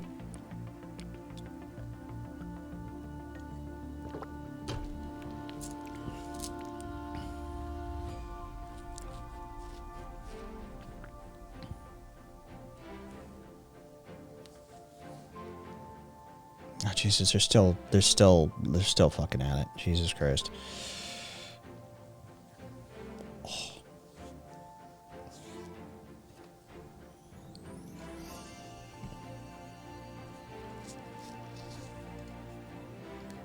Holy shit, Zippy. That is quite the collection.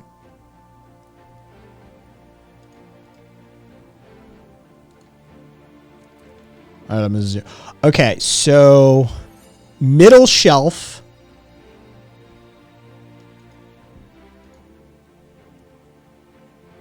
There's a cluster of vibrant blues. There's 4 of them in the picture. In the middle shelf, about 2/3 of the way over, Zippy. In that cluster of 4 blues, the second one from the left. I like that color. If I were there and we were doing our nails, I would pull that color.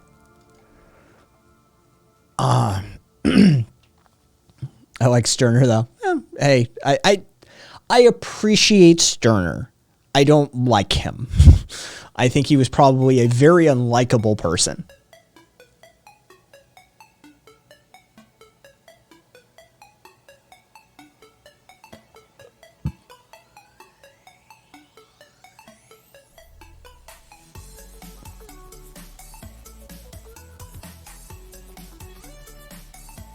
Yeah, I couldn't imagine drinking a fucking pint with Sterner. That would just be a nightmare.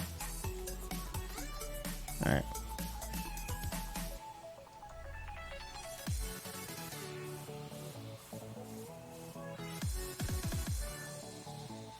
Thoughts on Kim Kong on? I have no thoughts because I'm not even entirely certain who that is. Do you mean Un? Like Kim Jong-un? Are you asking me about the North Korean leader, Carl?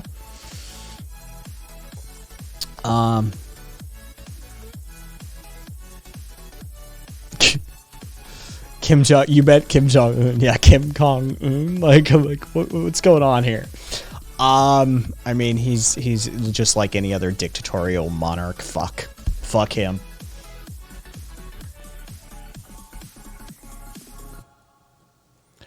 I mean,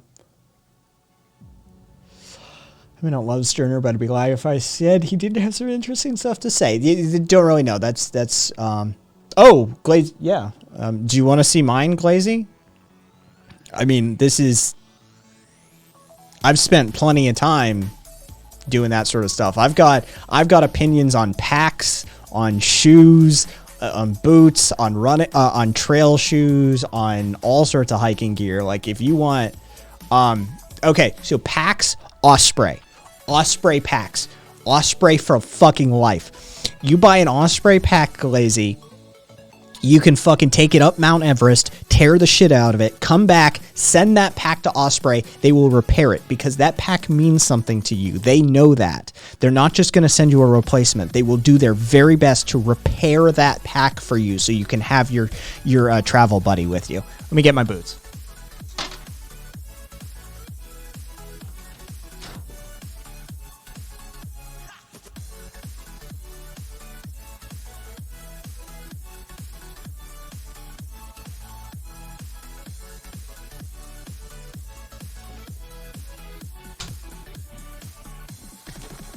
I like Keens.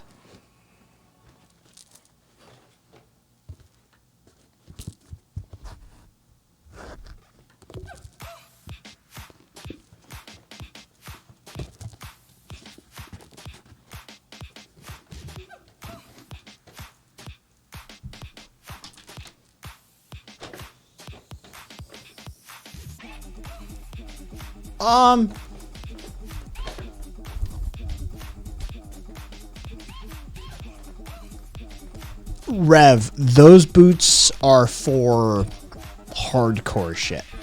Yeah. I understand the drawn down versions, but if you were gonna hike like the Appalachian Trail or something like that, yeah, I would highly recommend. Price, Glazy, they're reasonable for quality, right? They're quality boots. They're not Walmart brand, right? They're never going to be fucking $40. But they're reasonable for what they are. They're quality boots that will last you multiple seasons. They will last you many encounters with difficult terrain. Yeah. Keen makes good gear. And yeah, as Cassie said, they make sandals, water shoes, the whole fucking lot.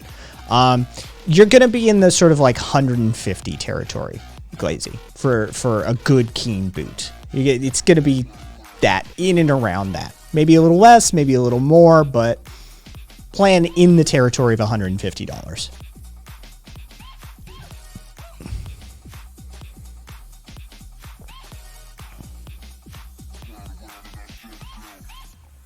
Jesus Christ, of course, Casty.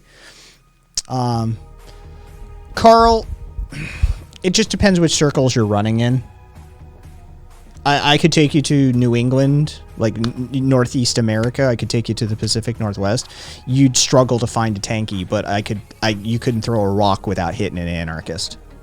So it just sort of depends where you are. Twitter has a lot of vocal tankies, so it's kind of difficult to sort that out. But yeah.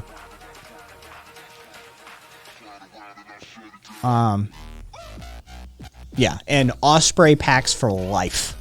I've got 3 different Osprey packs of various sizes. There's one I have big enough. I think it's like 72 or 75 liters. I can fit in it.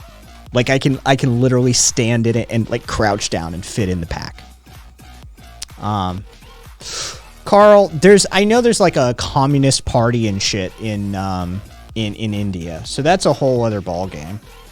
Like I can't do much about India.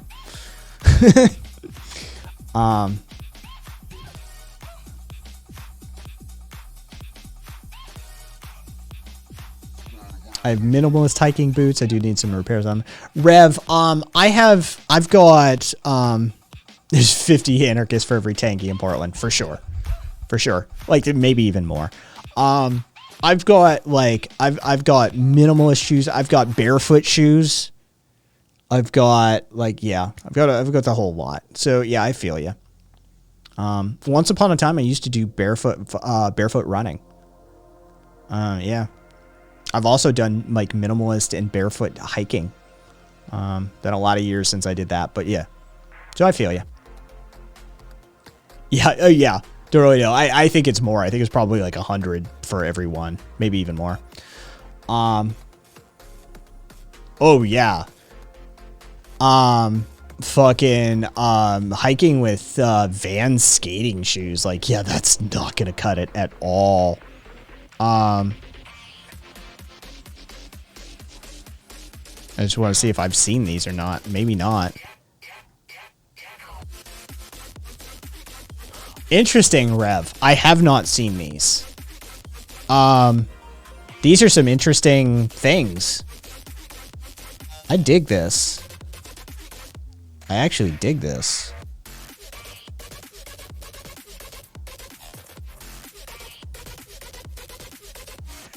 I might need a pair of these, Rev. I might need a pair of these.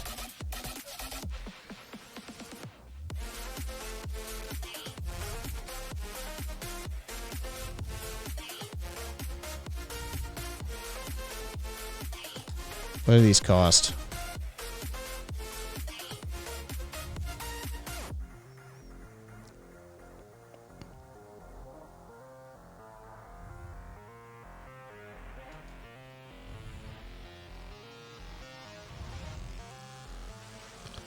Are you shitting me?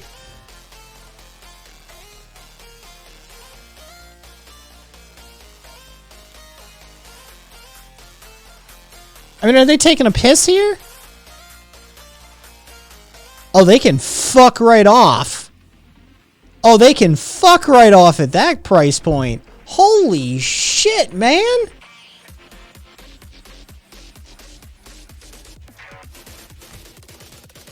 They want $350 on the low end for these. Holy shit, man. This is like the Ferrari and Porsche model pricing model. It's $150,000, but will remove 50 kilos worth of shit out of the car, including the air conditioning, the secondary seat, and most of the entertainment console, and then charge you an extra $50,000 for that. Holy shit! Fuck me.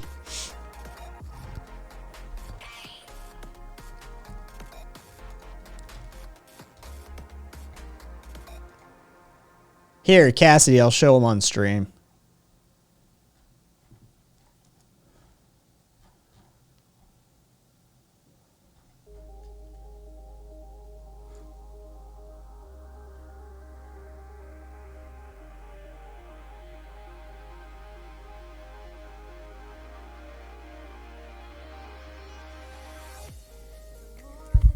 They want They want $350 starting. They go up from there, Cassidy. I've seen pairs that they were selling for like 460 euros, so like $500 plus dollars.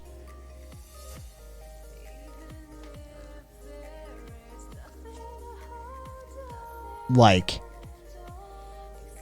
holy shit, man.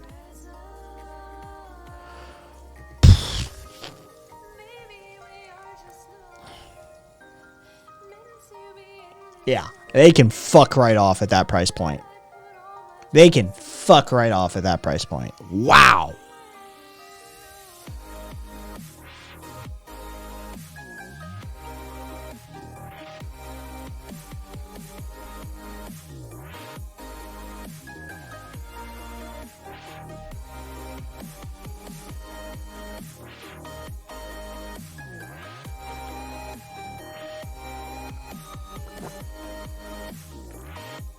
That was insane.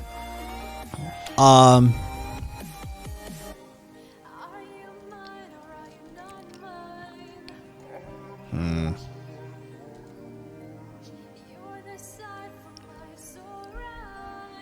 think it's some coded BS, Cassidy. It's not metal. It's not metal. There's no way it's metal. It's some coded BS. Yeah, it's a loose weave of plasticized something or other. Yeah. Holy shit, man. I'm still tripping. It's no, it's metal. It's fucking metal. Oh, wow. That makes it even worse.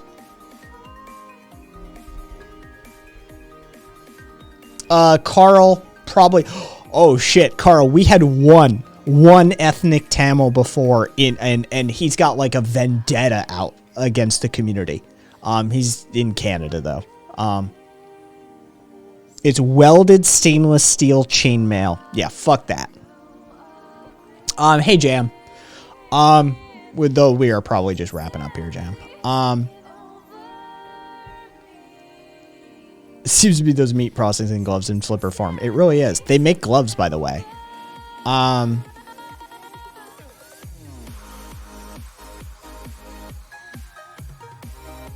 Jesus Christ.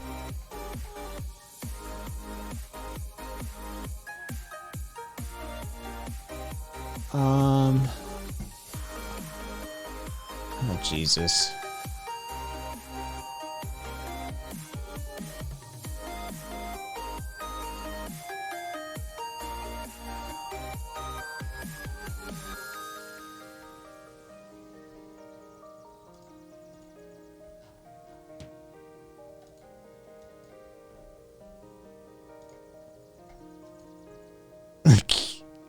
Do they make condoms?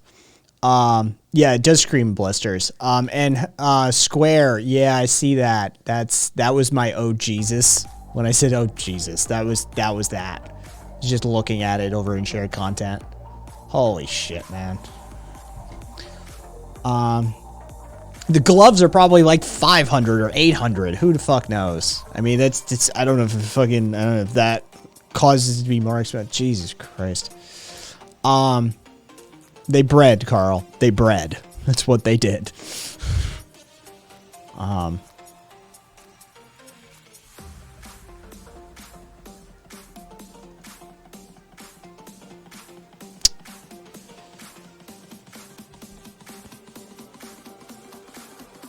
right. It's 9 o'clock. I need to get food started. I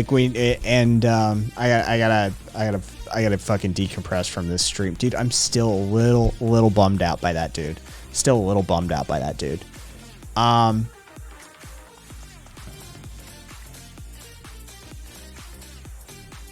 It's not legal. It's Schedule 2 rather than Schedule 1. So there are medical uses for cocaine in the U.S.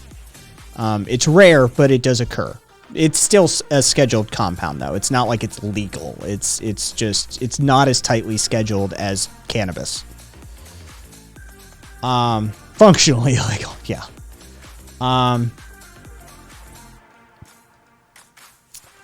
Yes, gotta go do the self-care, that sort of thing. We're gonna go right over to Nonsense. Say hi to him. Yeah. Tomorrow's the 11:30 show. Hopefully, Jesus Christ, that was a thing. That was a thing. For those of you that know how to find me after shows and shit like that, I'll probably be around. Everybody else, take care of yourselves. I'll see you tomorrow. Hope you're as well as you can be. Till next time, guys.